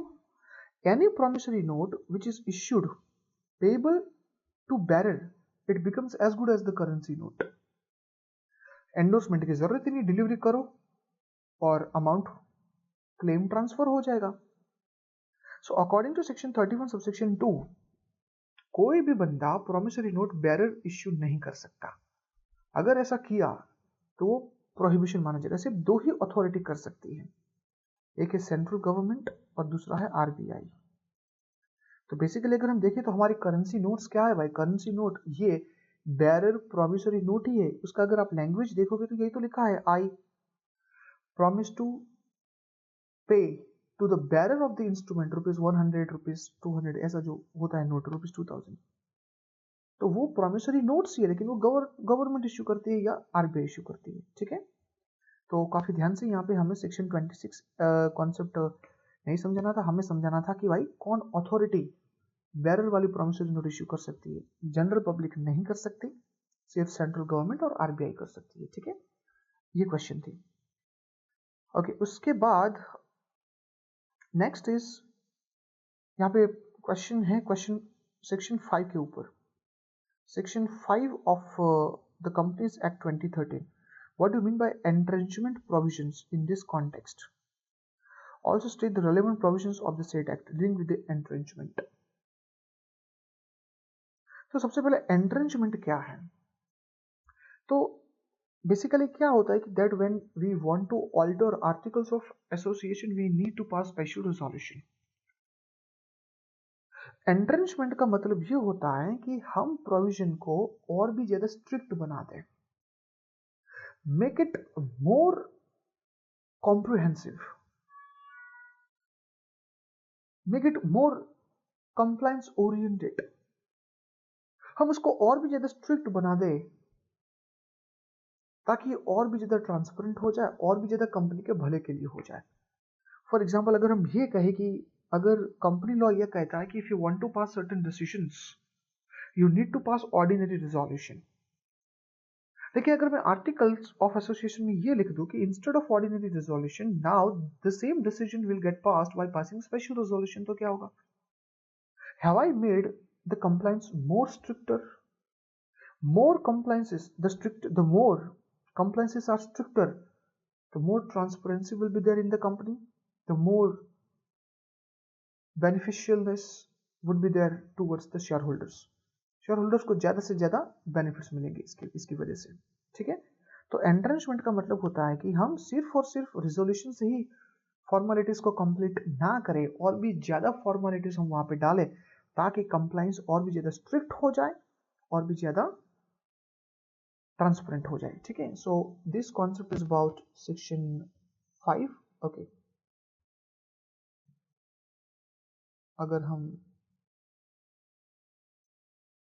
देखें यहाँ पे ये सेक्शन 5, ठीक है, तो ये चीज ली है, क्या लिखा है यहाँ पे? It may contain the provisions of the entrenchment for the effective effect that specified provisions of the articles may be altered only if the conditions or procedure that are more restrictive than those applicable in the case of a special resolution are met or compliant with। तो मतलब ये हुआ कि अगर हम ऐसा condition डाल दें कि जनरली स्पेशल रेजोल्यूशन से ही आर्टिकल चेंज होता है लेकिन उससे भी ज्यादा कुछ फॉर्मेलिटीज को फॉलो करना होगा, जैसे कि बोर्ड ऑफ डायरेक्टर्स का रिटन कॉन्सेंट चाहिए, उसमें बोर्ड ऑफ डायरेक्टर्स में भी मिनिमम 75% अग्री होने चाहिए तभी ये होगा, ऐसे कुछ एडिशनल कंडीशन डाल दे तो ये चेंज और ज्यादा रेस्ट्रिक्टिव हो जाएगा जिसको हम एंट्रेंचमेंट कहता है। ठीक है, बाकी फॉर्मेलिटीज है सेक्शन 5 के कि जब भी हम ऐसा कुछ करते हैं तो हमें कम्युनिकेट करना होगा आरओसी को कि भाई ये नया हमने प्रोविजन वहां पे बनाया है। आइए बात करते हैं नेक्स्ट क्वेश्चन। नेक्स्ट क्वेश्चन क्या कहता है कि Rose private limited on 3rd April 2019 obtained 30 lakhs rupees working capital by offering its stock and accounts receivables and security of 5 lakhs ad hoc overdraft। तो भाई कुछ लोन लिया है, ओवरड्राफ्ट लिया है as well as working capital loan लिया है और डायरेक्टर ने पर्सनल गारंटी दिया है। क्वेश्चन क्या है, is it required to create charge on this loans? ठीक है, क्या इसके ऊपर चार्ज क्रिएट करना जरूरी है? आइए सेक्शन 77 क्या कहते हैं हम पढ़ लेते हैं। So according to section 77 subsection 1 ये कहता है it shall be the duty of every company. Every company मतलब it's not only public, it includes private as well, creating a charge within और outside India on its property और assets और any of its undertakings whether tangible or otherwise and situated anywhere whether in India or outside India, और उसको register करना पड़ेगा। तो यहां तक जब हम पढ़ते हैं तो एक बात तो क्लियर है कि it doesn't matter that what you are, whether you are private company public company, कोई फर्क नहीं पड़ता। अगर आपने लोन लिया है तो आपको चार्ज क्रिएट करना है ऑन योर एसेट्स, चाहे वो टेंजिबल हो चाहे इंटेंजिबल हो। तो भाई इस क्वेश्चन का आंसर आएगा yes, this company must have to create the charge. ठीक है, आगे क्या पूछा है, State the provision relating to extension of the time and procedure for registration of charge in case of the above charge was not registered within 30 days of its creation. तो यहाँ पे ध्यान रखिए, जब हम क्वेश्चन का आंसर देते हैं हमें दो तरीके से आंसर देना है, एक है बिफोर ऑर्डिनेंस और एक है आफ्टर ऑर्डिनेंस, दोनों आंसर डिफरेंट है। ओके, लॉ क्या कहता है कि once the charge is created it must have been registered with the ROC within 30 days of its creation, 30 दिन में हो जाना चाहिए। अगर नहीं हुआ तो अब हमारे पास दो आंसर है। अगर बिफोर ऑर्डिनेंस का चार्ज है तो आंसर होगा हमारे पास है 300 डेज फ्रॉम द क्रिएशन, हम कर सकते थे। लेकिन आफ्टर ऑर्डिनेंस अगर ये हुआ है तो अब ये 300 डेज वाला एप्लीकेबल नहीं होगा, instead of that it is only 60 days. But आपको ये दोनों आंसर्स लिखने थे, हमें ये दोनों वहां पे मेंशन करना होता है, ठीक है guys. Okay, after that guys the last two questions are straight forward. यहाँ पे लिखा है कि भाई what is the difference between contract of indemnity and the contract of guarantee. ये स्ट्रेट फॉरवर्ड क्वेश्चन है, कुछ ज्यादा ट्रिक या ब्रेन अप्लाई करने की जरूरत नहीं है, हम आसानी से इसको लिख सकते हैं, एक बार अच्छी तरीके से पढ़ा था तो। उसके बाद है associated words to be understood in the common sense manner, explain the statement with reference to the rules of interpretation clause. तो ये सेकेंडरी रूल्स में आता है कि अगर दो वर्ड्स आपस में जुड़े हुए हैं तो सिर्फ एक का ही इंटरप्रेट करके दूसरे को छोड़ नहीं देना है,